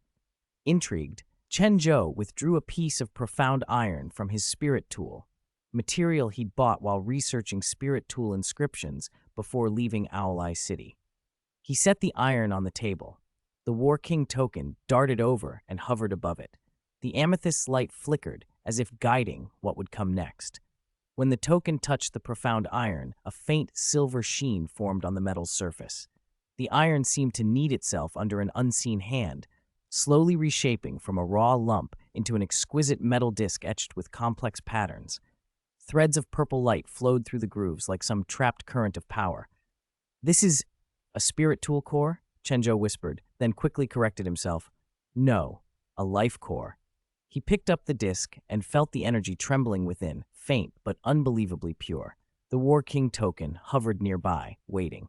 Chen Zhou placed the disc back on the table and drew more pieces of profound iron from his spirit tool. As he laid them out, the token absorbed them one by one. The newly forged disc pulsed and began to attract the rest, while the primal energy amethyst drifted above, shedding tiny tangible particles of purple energy, solidified spiritual matter. As energy poured into the metal, the disc's surface sprouted ever more intricate patterns, and the purple light swam within them, like an inscription waking. Then the disc hummed. A thin crack split its center, and a spear of purple light shot out, bathing the dormitory in an eerie glow. The War King Token melted down the other profound iron and poured the molten metal into a circular purple imprint that the disc had formed. The metal solidified into veins and circuits. Energy began to flow. Within seconds, the light receded, and the room returned to normal. Yet those seconds carried a sense of creation so profound it felt like witnessing life's origin. Something had been forming inside that purple radiance, something on the verge of existence. Footsteps and the click of a key at the lock interrupted the moment. Chen Zhou reacted instantly. He pressed a hand against the lingering trace of purple light and, with a surge of will, drew the nascent presence into the desolate world nested inside the War King Token. At the same time, the primal energy amethyst and the War King Token retracted and returned to his body. The dormitory door opened, and a tall young man stepped in. He wore a plain white tracksuit and carried a black suitcase. Though there was a hint of fatigue on his face, his eyes were bright and alert. He scanned the room, saw Chen Zhou, and smiled in greeting. "Hello, I'm Lin Xuan. Looks like we'll be roommates." He set down the suitcase and extended a hand. Chen Zhou blinked, then shaken himself awake from his preoccupation and accepted the handshake. "Chen Zhou," he replied, voice cool and reserved. Lin Xuan didn't seem put off by the terse answer. He smiled warmly. "I'm the second to arrive then. Looking forward to getting along." Chen Zhou nodded without elaboration. Social niceties had never been his strength. He was more interested in the afterimage of that purple light, the thing he'd absorbed into the desolate world. The authority to create a race had unfolded before him, yet he'd been forced to stop the process midway. Curiosity tightened his chest. Lin Xuan went about unpacking with practiced efficiency, quickly making his bed and arranging his desk. He looked roughly Chen Zhou's age, slender, defined features, and eyes that sparkled with intelligence. His casual movements carried a calm assurance that marked him as no ordinary student. "Chen Zhou, where are you from?" Lin Xuan asked as he worked. "Aulai City," Chen Zhou replied. "Aulai City, beautiful place," Lin Xuan said, blinking as if dredging up a memory of the remote coastal town. Chen Zhou gave only a short, Conversation trailed off. The room settled into the quiet of two people keeping to themselves. Chen Zhou sat on his bed, staring off, mind still on the half-formed being he had just taken into his inner world. What was it exactly? He could feel it inside the desolate world, but incomplete, as if something fundamental was missing. Metal and energy had been required. Could it really be a mechanical life form? The thought stirred something like excitement in him. If this was indeed a mechanical race, something born of his own design, then it would be an entirely new kind of life. The idea of creating such a thing, of shaping a race with his hands, sent a pulse of anticipation through him. Chapter 14, A New Life, The Blue-Armored Beast. "Chen Zhou, are you hungry? Want to go to the dining hall with me?" Lin Xuan's voice cut through Chen Zhou's thoughts. Chen Zhou looked up and shook his head. "No, I'm not hungry." Lin Xuan shrugged and smiled. "All right then, I'll go by myself. If you need anything, just call." He picked up his wallet and left the dormitory. The moment the footsteps faded, Chen Zhou let out a long breath.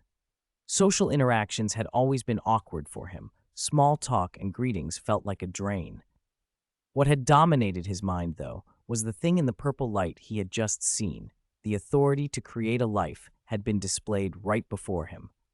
He wanted to investigate further, but he couldn't do that with Lin Xuan around. Now he could finally indulge his curiosity. Chen Zhou stood, locked the dorm door, took a deep breath, and closed his eyes. His mental force sank into his body and linked with the barren world within the War King Token. The barren world was a gray, hazy void, no sky, no ground, only emptiness. In that emptiness hovered a cluster of purple light, and within it a faint, indistinct figure was being nurtured. Chen Zhou extended his spirit and probed the purple glow. He could feel immense life force coalescing there, like a being about to break free, yet something was missing, a component preventing complete formation. Metal. Energy. Chen Zhou muttered to himself. He reached into his storage spirit tool and took out the sea blue gold he had been saving for making future spirit tools, a powerful conductor that enhanced spirit power transmission. He placed the sea blue gold on the table. The War King token rose and hovered above it. The original energy amethyst inside winked, as if guiding the process. The fist-sized sea blue gold slowly dissolved into a watery mist, drawn together with the purple energy. The whole piece transformed into a blue-gold vapor that seeped into the nascent form, cradled by the purple light. When the final condition completed, Chen Zhou felt the rules around the barren world shift. His spirit locked onto the phenomenon as a new life began to take shape. The blue-gold mist braided with the purple energy in a silent, ritual-like weave. The vague figure inside the light sharpened, outlines forming, the sleep of a living thing fading. A surge of life force billowed out. The purple light dispersed, revealing a creature of blue metal. It was a blue-armored beast, sleek, tall, and heavily plated. The armor plates overlapped in precise, powerful lines, designed for both protection and mobility. The metal surface held a tempered sheen as though forged 1,000 times, radiating durability. Its head was streamlined, flanked by horn-like protrusions that gave it a predatory look. Cold blue lights glowed where its eyes should be, a gaze that seemed to pierce through everything. Its maw was simple but menacing, with slightly parted fangs ready to tear. The limbs were robust. The forelimbs bore sharp claws meant to rend enemy armor, while the hindquarters coiled with explosive power for sudden bursts of speed. "War King," the machine intoned as a beam of light flared in its eyes. It lowered its head with a mechanical dignity. The voice was deep and resonant, mechanical yet respectful, echoing through the barren world and filling the empty space. Chen Zhou's spirit hovered before the blue-armored beast, excitement and disbelief twisting in his chest. He had never imagined he could personally bring a new life into being, let alone a powerful mechanical entity like this. It felt like a milestone on his path to truth, a doorway into a wholly new domain. "Blue-armored beast, how were you born?" Chen Zhou asked, curiosity and expectation in his tone. The creature considered the question. The blue light in its eyes flickered. After a moment it replied, voice steady and clear. "War King, my birth was formed from your will and power. The original energy amethyst gave me the core of life. The War King token shaped my body, and the sea blue gold provided the vessel for my soul. With those three combined, I came into being in this barren world." Chen Zhou nodded, the process making sense now. He pressed on. "How strong are you? Show me." "As you command, War King," the blue-armored beast answered without hesitation. Its body vibrated. The armor gave off a low hum. Blue light flared in its eyes as an invisible force coalesced around it. In an instant, the beast vanished, leaving only an afterimage. Chen Zhou's spirit trembled at the speed, too quick to follow clearly. Then, from the center of one claw, a circular emitter shot forth a blinding laser blade. The beam traced a deadly arc across the barren world, as if intending to tear the void itself apart.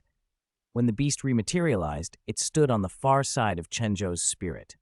The stone behind it had been sheared in two, the laser blade still sizzling with fierce light. The display of speed, power, and that scorching weapon far exceeded what Chen Zhou had expected from a mechanical creation. "Your power far exceeds my imagination," Chen Zhou admitted, awe in his voice. He had not thought he could make anything so formidable. The blue-armored beast bowed slightly. "War King, my strength is born of your will. Where you require me, I will fight on your behalf." Chen Zhou felt satisfaction and relief at that loyalty. Such a creature would be a tremendous asset. He also knew, however, that the blue-armored beast's existence would be difficult to reveal to people in the Douluo world. Its nature and power might arouse dangerous attention. As if sensing his concern, the War King token floated before him and projected a set of data into his mind. Designation: Lanjia Beast, Blue-Armored Beast. Classification: Constructed Mechanical Lifeform. Origin: Formed from Original Energy. Amethyst, Life Core, War King Token, Frame, Sea Blue Gold, Soul Vessel. Capabilities: Exceptional Speed and Strength, Integrated Laser Blade Emitter, High Durability and Tactical Mobility. Bond: Linked and bound to the War King. Obedience prioritized. Visibility: Not readily detectable by ordinary Douluo perception. Caution advised when revealing in the Douluo world. Chen Zhou read the information, a plan forming in his mind. He would need to be careful, but for now, he had a powerful ally born from his own will, and that made everything ahead a little less uncertain. Chapter 15. Shock, Dr. Long. Chen Zhou stood in the Intermediate Department teaching office at East Sea Academy, watching a familiar figure leave with his head down. Was that Tang Wulin? A voice from inside called, "Come in."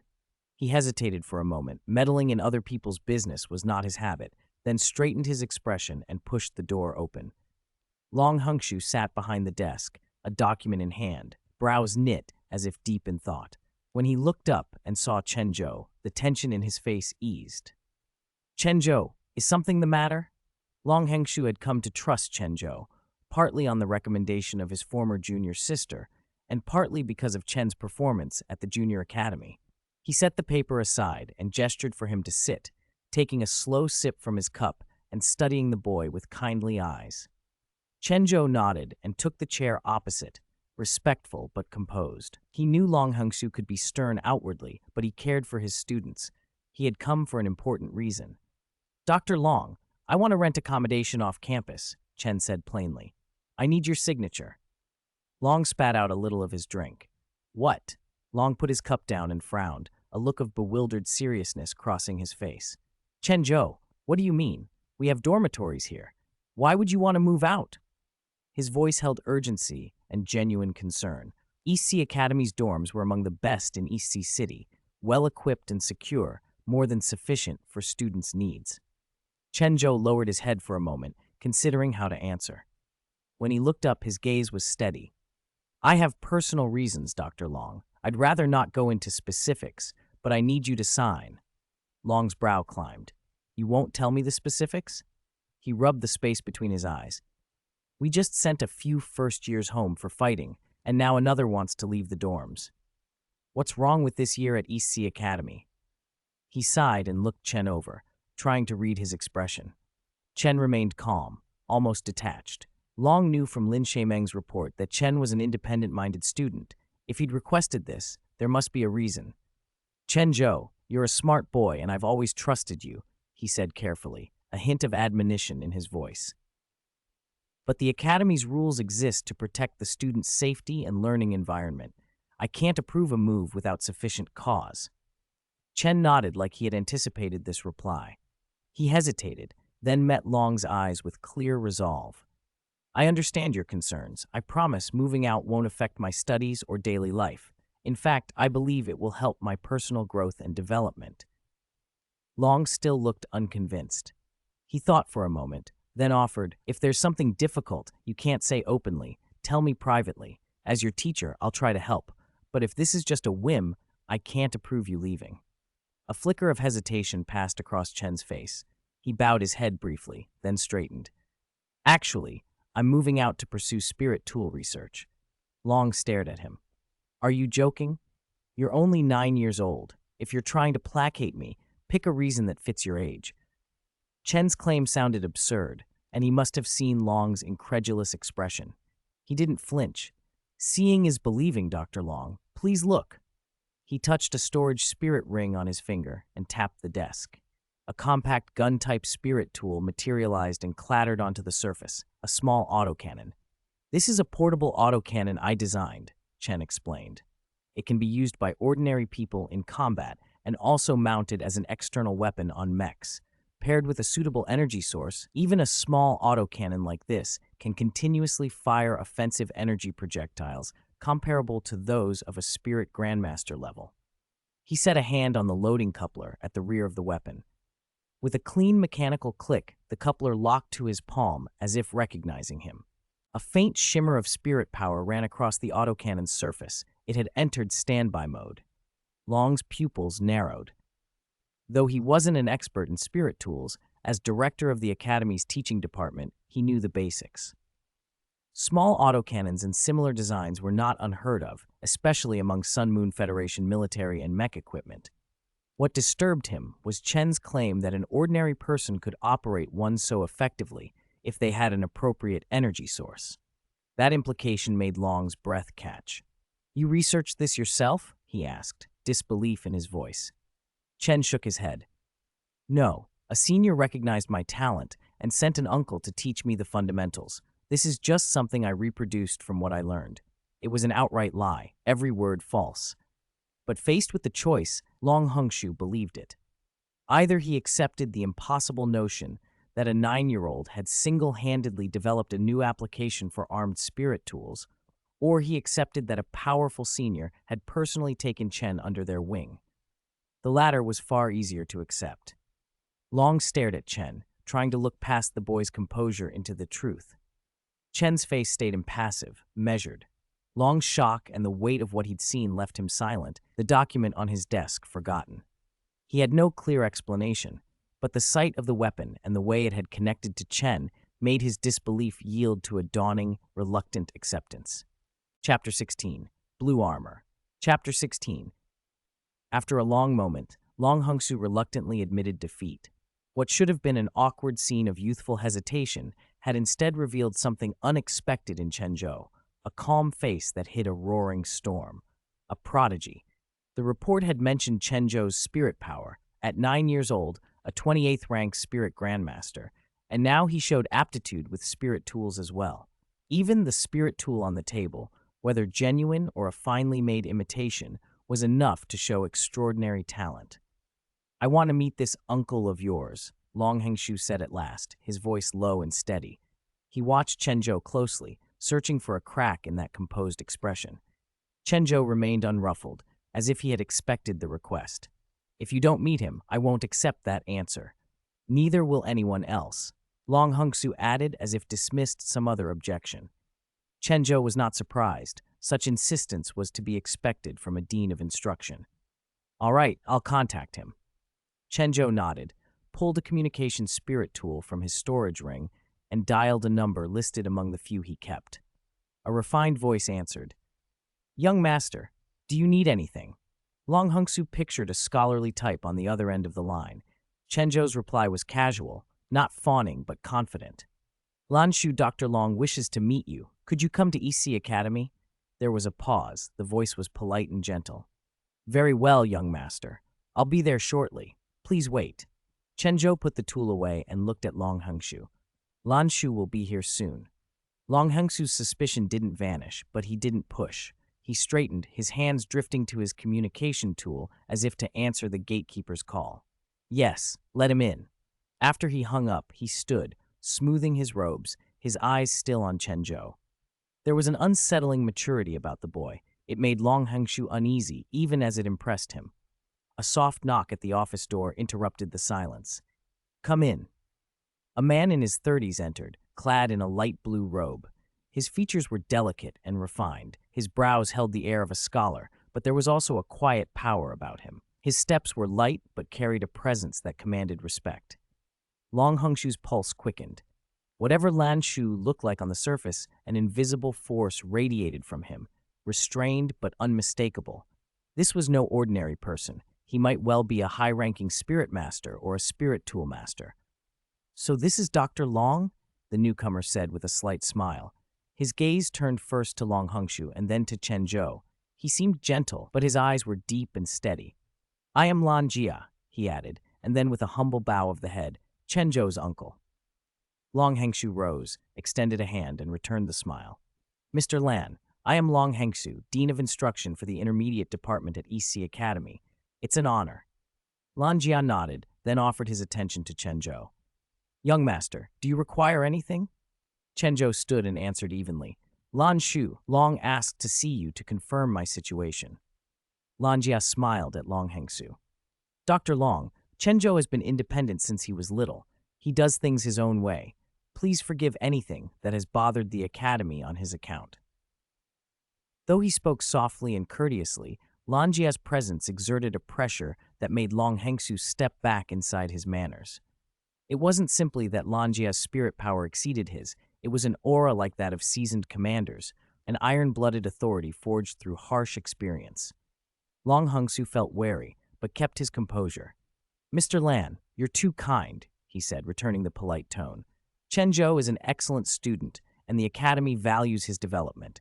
Today he suddenly asked to move out of the academy dormitories, and I was concerned. I wanted to understand the situation." Lan Jia nodded, understanding. "Your concerns are natural, but please be assured, Chen Zhou's moving out will not affect his studies or daily life. I will take personal responsibility for his safety and well-being and ensure he does not fall behind." Long Hengshu relaxed marginally but still hesitated. "Mr. Lan, the academy must follow its rules and safeguard students. May I ask, what is your relationship with Chen Zhou? Why do you care for him so deeply?" Lan Jia's smile was small and sincere. "Dr. Long, some things are better left unsaid. As for my relationship with Chen Zhou, I am his uncle. In another sense, our bond is like that of a lord and his vassal." Long Hengshu's expression shifted at those words. He had assumed Chen Zhou merely had exceptional talent and a strong background. He hadn't expected such a layered relationship, uncle and a lord-vassal tie on top of that. The revelation unsettled him. Sensing his discomfort, Lan Jia's tone grew even more reassuring. "Please don't worry. Our care for Chen Zhou comes from goodwill. We would never do anything to harm his growth. If anything, we seek to provide the best resources and environment for his development." Long Hengshu weighed his options. He recognized Lan Jia was not merely a benign relative. He was someone with real power and backing. Forcing the issue might only create trouble and hinder Chen Zhou's progress. In the end, he sighed and gave in. If Mr. Lan says so, I will not stand in the way. But as Dean of Instruction, I must insist you report Chen Zhou's situation to me regularly to ensure his safety and health. Lan Jia inclined his head. Of course, I will keep in regular contact and report Chen Zhou's progress. Only then did Long Hengshu visibly relax. He turned to Chen Zhou, concern in his voice. Chen Zhou, since you've decided, take care of yourself. If you need anything, come to me. Chen Zhou nodded, gratitude flickering across his face. Thank you, Dr. Long. I will remember. Lan Jia smiled and patted Chen Zhou's shoulder. Young master, now that this is settled, let's go. Chen Zhou stood. He didn't need to return to the dorm to pack. He could buy bedding and other necessities later. The trial period had officially begun. Chapter 17. Plan. Lan Jia left the dean's office with Chen Zhou. Long Hengshu stood by the window, watching them walk away, his heart still unsettled. He had a vague feeling that Chen Zhou's background was far more complicated than he'd imagined, and the arrival of Lan Jia made it clear Chen Zhou's future might already be beyond EC Academy's control. Outside the gate, Lan Jia led Chen Zhou to a black spirit tool car waiting by the curb. The interior was spacious and luxuriously fitted, obviously prepared for someone of high status. Lan Jia took the passenger seat. Chen Zhou sat in the back with a calm expression, as if none of this surprised him. War King, what are your plans next? Lan Jia asked with a respectful tilt of his head. Chen Zhou closed his eyes for a moment, as if weighing options, then opened them and said evenly, First, let's see the new residence. After that, I need time to research spirit tools. Lan Jia nodded and told the driver to go. The car wound toward a high-end district in the center of East Sea City, where the architecture was grand and refined, the kind of place the city's elite called home. It stopped in front of a detached 3-story villa. Lan Jia opened the door for Chen Zhou and bowed slightly. War King, this is your new residence. I've arranged all the daily necessities. You can move in immediately. Chen Zhou inspected the villa. The interior was restrained but elegant, every detail thought through to suit his tastes. Lan Jia walked him through it. The first floor is the living and dining area, the second floor, the bedrooms and study, and the third floor contains the cultivation room and a spirit tool research lab. Use them as you need. Chen Zhou nodded and went straight to the third-floor lab. It was fully equipped with tools and materials for spirit tool manufacturing, clearly prepared with him in mind. Lan Jia waited at the door, hands folded, ready for orders. Chen Zhou surveyed the workbench and the instruments, then turned to Lan Jia. Lan Jia Beast, you've done well. Lan Jia immediately knelt on one knee. The War King created me. My life belongs to you. It is my honor to serve. Chen Zhou's gaze was calm but sharp. He took several rolls of blueprints from his storage ring and handed them to Lan Jia. For the next few days, you'll expand production based on these spirit tool designs. Make as many as you can. For sales, use the contact Long Hengshu left. Use him as a springboard to reach some unique buyers. And I want to expand the Jia Beast Legion. At the word Jia Beast Legion, Lan Jia's eyes lit with fierce devotion. He spoke with trembling reverence. War King, I will do my utmost. The expansion of the Jia Beast Legion will become your powerful support. These blueprints are for simple, portable, quick-fit spirit tools, Chen Zhou said. They're profitable and easy to produce, but they won't make the great powers jealous. Lan Jia examined the designs closely, surprise crossing his features. The designs are exquisite. They're portable, but the energy device integration, this is unique to this world. It looks like the War King has merged the external armaments of the Jia Beast Legion with soul guidance technology. Chen Zhou smiled faintly and nodded. Exactly. These designs are based on the Jia Beast Legion's external tech. They can be made quickly, but will need a lot of capital. Everything Chen Zhou had done, the creation of Lan Jia Beast, the War King Token, the discovery of the original energy amethyst, changed his plans. The original energy amethyst could continuously absorb and purify ambient spiritual energy, crystallizing it into energy amethyst. Chen Zhou could control the purity and capacity of those crystals. The War King Token, during its forging, had even tapped into certain laws of this world, activating the power that allowed Mech Beast race members to assume human form, maintaining that transformation only required consuming energy amethysts. Those facts altered his strategy. He had considered returning to alchemy and selling potions, but in a continent dominated by soul guidance technology, spirit tools were more readily accepted and faster to profit from.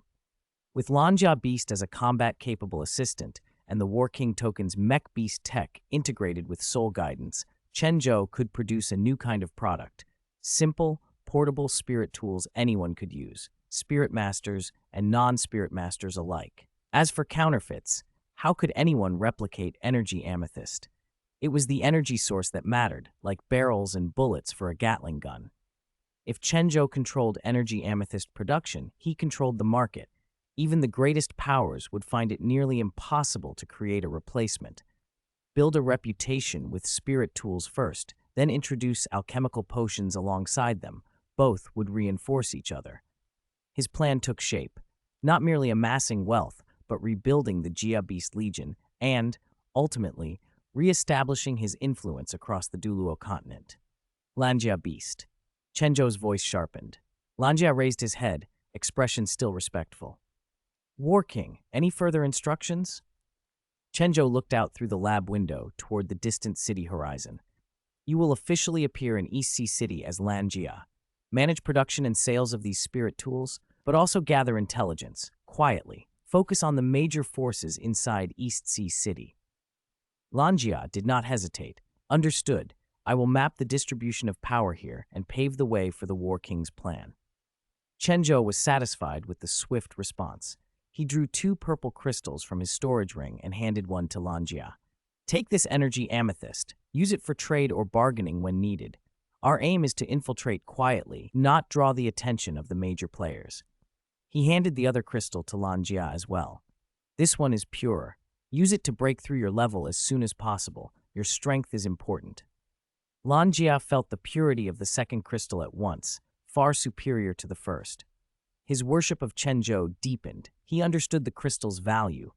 As a member of the Mech Beast race, the pure energy amethyst could accelerate his growth.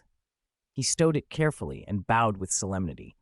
War King, please rest assured, I will not disappoint you. Chen Zhou waved him away. Mecha bowed once more and departed to begin his tasks. Left alone in the lab, Chen Zhou stood before the design table, fingers tapping the wood as he replayed the plan in his mind. He knew that despite Mecha's help, his own power was still limited. He would have to be cautious and deliberate as he established himself on this continent. Spirit tools are only the first step, he murmured. Next, I will need more resources, more power. Determination shone in his eyes as he laid out the long game before him. Days passed one after another, and East Sea Academy lived up to its reputation as the premier school on the East Sea coast. Even the instruction in the intermediate department alone changed Chen Zhou's understanding of cultivation. Before leaving Red Mountain Academy, he had already milked almost everything Lin Shimeng could teach him and even done some self-study beyond the curriculum. Still, the courses in Class 1, especially the theoretical classes on Spirit Masters, were in a different league. Each lecture felt like a new door opening. The instructors at East Sea were not only richly learned but flexible in their methods. They could bend a lesson to suit the needs of every student. Chen Zhou soaked it all up, developing steadily day by day. East Sea Academy didn't neglect the other side of mastery either. Practical combat training was held to equally high standards. Knowledge without the ability to apply it in a fight was worthless. Even mech masters and soul engineers were trained to be fighters first. That balance was part of what made the academy famous. Night came, and the campus softened under a thin, silvery veil. Moonlight spilled into courtyards and across tiled roofs, dressing the grounds in a gauzy calm. Tree shadows swayed. A breeze moved through the leaves and carried the low, private sounds of the night. The teaching building stood quiet and dignified. Faint lights leaked from a few classrooms like an old giant's half-open eyes. Corridors were empty, and footsteps sounded unusually crisp in the hush, as if each tread tapped on the door of time. Desks and chairs sat neatly in place, waiting for the morning return of students. While the sports field was washed in moonlight, that made the track look liquid silver. Dew on the grass glinted like scattered pearls. The library loomed in the distance like a temple of knowledge, its windows warm beacons for the few who still wandered among the stacks. Inside, the air between the shelves felt thick with concentration. The soft rustle of pages was the only sound, telling stories of countless hours spent consumed by study. Chen Zhou rarely strolled the campus at night. Usually he returned to his base to work on alchemy projects and to research soul guidance technology. Speed in learning could be counterproductive. He had learned to pace himself. Some ancient admonitions survived, not because their form remained unchanged, but because their core truths were timeless. Rebuilding alchemy and advancing soul guidance technology required accumulation and patient refinement. Rushing would leave him lost in details and ruin the broader picture. He walked beneath the moon, spirit power humming quietly inside him. The day's classes had left new impressions, deeper insights into spirit power and spirit rings, and a renewed hunger stirred in him. He wanted to grow stronger, to peel back more of the spirit world's mysteries, to carve out his own path in soul guidance technology. But he also knew it would take time and an insatiable curiosity. Then, faint sounds reached him, the clash of bodies, an angry bark of command. His hunter's instincts prickled. He followed the noise until he arrived at one of the indoor training grounds, a high-end facility protected by soul guidance defensive wards, where students could spar without worrying about collateral damage. Public facilities were supposed to be closed at night. That made the sounds more suspicious. Tang Wulin, don't rely on brute force. Use your blue-silver grass properly. A cold voice snapped from inside. Your spirit controls your body, not the other way around. Chen Zhou frowned. He recognized the voice, Wu Jiangkong. He pushed the training hall door and stepped inside. The air vibrated with residual spirit energy. Tang Wulin stood at the center of the ring, sweat matting his hair, the blue-silver grass spirit hovering protectively behind him like a tired companion. Wu Jiangkong stood to the side, eyes narrowed like two knives. Who's standing outside? Wu Jiangkong's tone cut across the room. Chen Zhou straightened and met the gaze without shrinking. He hadn't been hiding. He'd simply been listening outside. He hadn't expected Wu Jiangkong's perception to be so sharp. He walked forward and spoke calmly. I'm Chen Zhou, first year, class 1 of the intermediate department. I heard movement and came to see if someone needed help. He added in a level voice, the public training grounds should be closed at night. I thought it might be a petty thief. At the mention of public facilities and the reasonable assumption, his composure was complete. Part of that steadiness came from recent dealings. Lan Jia had contacted the Seven Treasure Glazed Tile School's business guild the day before, and big transactions were already underway. So Chen had had practice keeping his face even when things were tense. Wu Jiangkong's eyes flashed with suspicion. What are you doing here so late? If you're spying, don't pretend you're some concerned student. Chen Zhou didn't take offense. He smiled faintly, even a little apologetic. I'm not spying. I'm here to learn, same as anyone. If there's a problem, I can leave. He kept his tone neutral, neither conciliatory nor confrontational. Tang Wulin wiped sweat from his forehead and gave a short, relieved chuckle. It's fine. I asked Wu to oversee my training. I couldn't get the technique right and insisted on staying late. Wu Jiangkong's mouth pressed into a thin line, still wary, but he didn't push the confrontation. The tension loosened enough for him to give a curt nod. Don't make a habit of it. The wards were weakened in a test earlier. If someone had barged in, it would have been dangerous. I understand, Tang Wulin said quickly. Thanks for watching out. Chen Zhou inclined his head. Then I'll go. Good training. He turned and left the hall before any more questions could be raised. Outside, the night air felt fresher than before. The moon continued to hang over the campus, indifferent and steady, as if time here would always be measured by study and discipline. As he walked back along the path, the hum of his own plans resettled in his mind, new theories to test, alchemical formulas to refine, and another day of lessons to absorb. East Sea Academy was demanding, but that pressure had become a welcome shape in his life, forging the slow, sure strength he desired. The night swallowed the sound of his footsteps, and ahead the future lay quiet and waiting. Chapter 19. two people who disliked each other. Who are you calling a petty thief? Shishe, standing nearby, instantly picked up the sarcasm in Chen Zhou's voice and exploded. His eyes flashed with fury. He was impatient by nature and hated being belittled. In the last 2 months, after Teacher Wu's special training and his camaraderie with Tang Wulin and Gu Yue, Shishe had come to regard Wu Jiankong as his mentor and Tang Wulin and Gu Yu as his friends. Chen Zhou's words were an insult to the dignity of their little circle. Chen Zhou, however, kept his face calm, his gaze sweeping over Shishe as if looking at an impertinent child. He didn't rise to the bait. Instead, he turned his attention back to Wu Jiankong, a faint, mocking tilt to his tone. Teacher Wu, you're an academy instructor.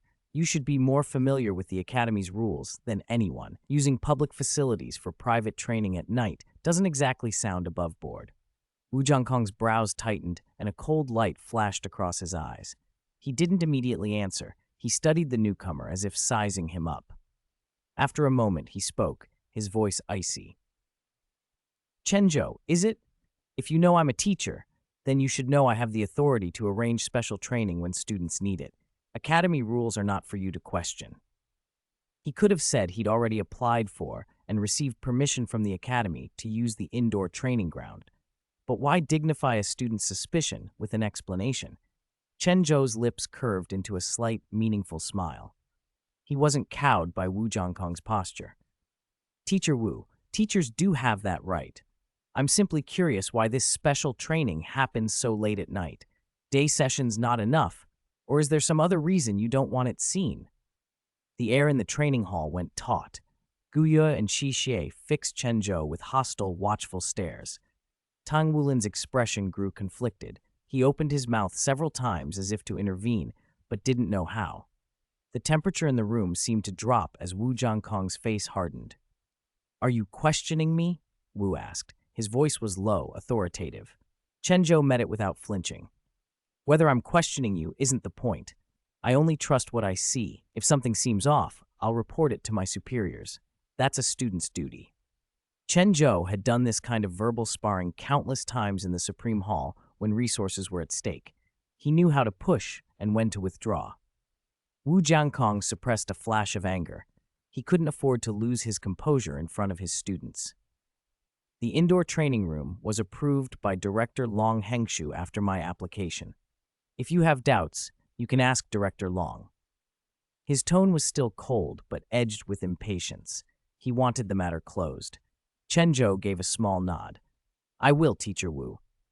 Then good evening, Chen Zhou said, and turned toward the exit, walking with composed, unhurried steps, as though the exchange had been nothing more than a trivial interruption.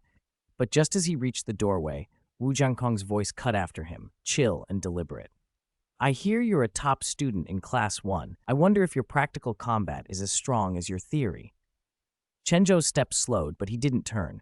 Practical skill isn't proved by words, he replied coolly. Now you have the chance to prove it. The provocation was exposed for what it was. Shishe bristled, eager to accept.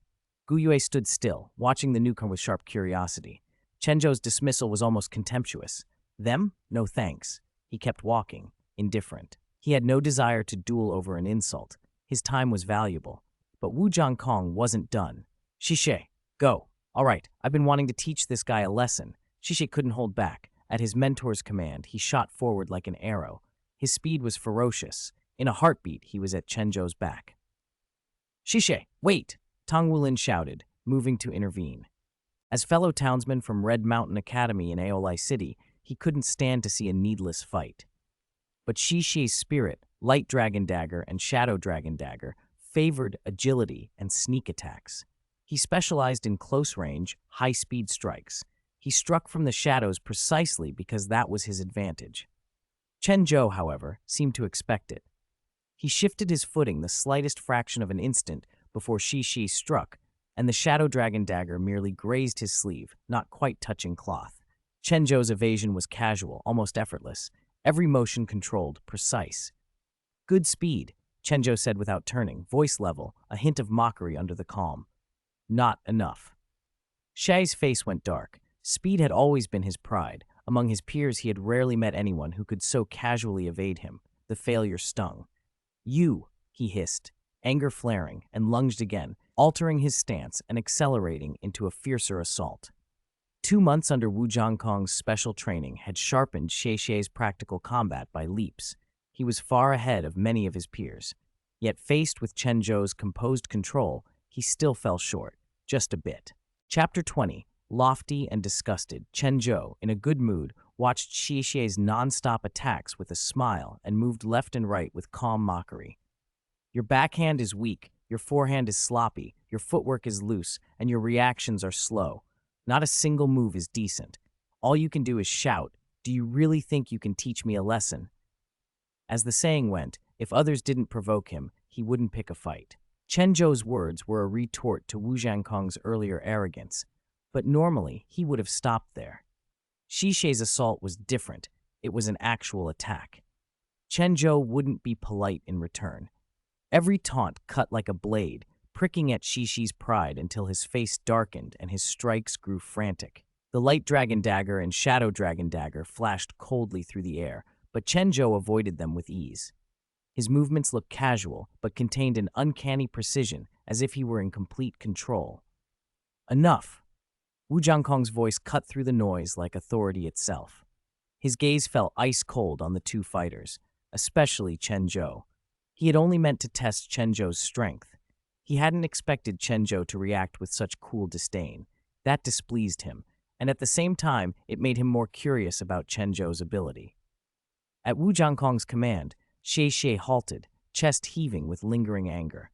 Chen Zhou did not stop. Already dancing on the edge of a knife, he stepped within a hair's breadth of Xie, raised his left hand, and delivered a precise punch to Xie's abdomen. The blow seemed light, but it was perfectly placed. Xie gasped, doubled over, his face pale and cold sweat beading at his temples. "You!" Xie ground his teeth and tried to straighten, but the pain pinned him. He glared up at Chen Zhou with furious humiliation. Chen Zhou ignored him, looking at him as if at an inconvenient insect. Without hesitation, he snapped his right foot out. Bang! The force sent Xie flying. Wu Zhangkong lunged and caught him midair. Without that grip, Xie would have fallen hard and might have been badly hurt.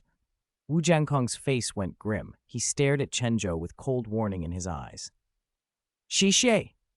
Tong Wulin rushed forward, anxiously checking his friend's state. Gu Yue stepped closer as well, her eyes narrowed in dislike at Chen Zhou. "Didn't you hear me earlier?" Wu Zhangkong's voice was low and ruthless, the anger behind it like an icicle. His gaze cut into Chen Zhou as if trying to dissect him. Chen Zhou still wore that calm smile, the faintest touch of mockery in his tone. "Teacher Wu, have you been idle too long? Has your mind gone numb? You attacked my student without permission. My response was reasonable self-defense." "You call this a sparring match?" Wu frowned, unsettled. He hadn't expected this. He'd never seen such a response before. "Teacher Wu, it isn't a spar just because you say it is. I didn't agree to it. And I don't see myself as one of your students," Chen Zhou said bluntly, giving Wu no respect. The lofty airs, the self-righteousness, the bullying attitude, all of it repelled him. He believed in speaking plainly and meeting force with force. Wu Zhangkong's eyes hardened. "You would insult your elders and students with impunity?" His aura rose like a tide, the presence of a six-ring spirit emperor rippling outward. The air itself seemed to press inward under that power, an invisible force aimed at overwhelming Chen Zhou. Xie still leaned weakly on Tang Wulin. Gu Yue watched with a growing unease. "If you apologize to Xie now," Wu said, voice iron cold, "I can forgive you." "Forgive you?" Chen Zhou smiled as sweat began to bead on his brow under the Spirit Emperor's pressure. The smile only grew. For reasons he could not explain, a storm of old emotions, long sealed, surged inside him tonight. Memories of past accusations echoed in his mind.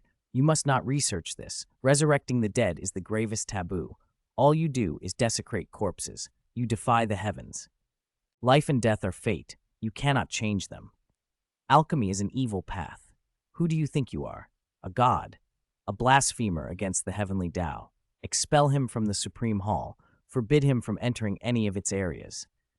Those words had once burned him.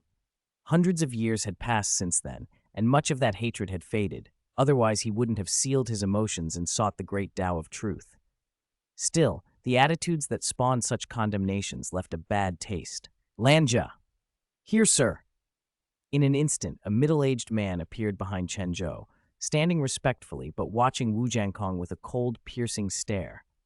The War King Token had alerted the Mecha Beast Clan to their War Mecha King's location. They could arrive in an instant. Lanjia, a beast capable of taking human form, had manifested as a man in a sky-blue robe, elegant but with a hint of lethal intent. Lightning ran through his eyes as he locked onto Wu Jiankong. Battle energy flared from him, his aura surging outward to meet Wu Jiankong's Spirit Emperor power, a faintly suppressive momentum unfolding between them. The air crackled with tension as the two great presences faced off, the courtyard holding its breath.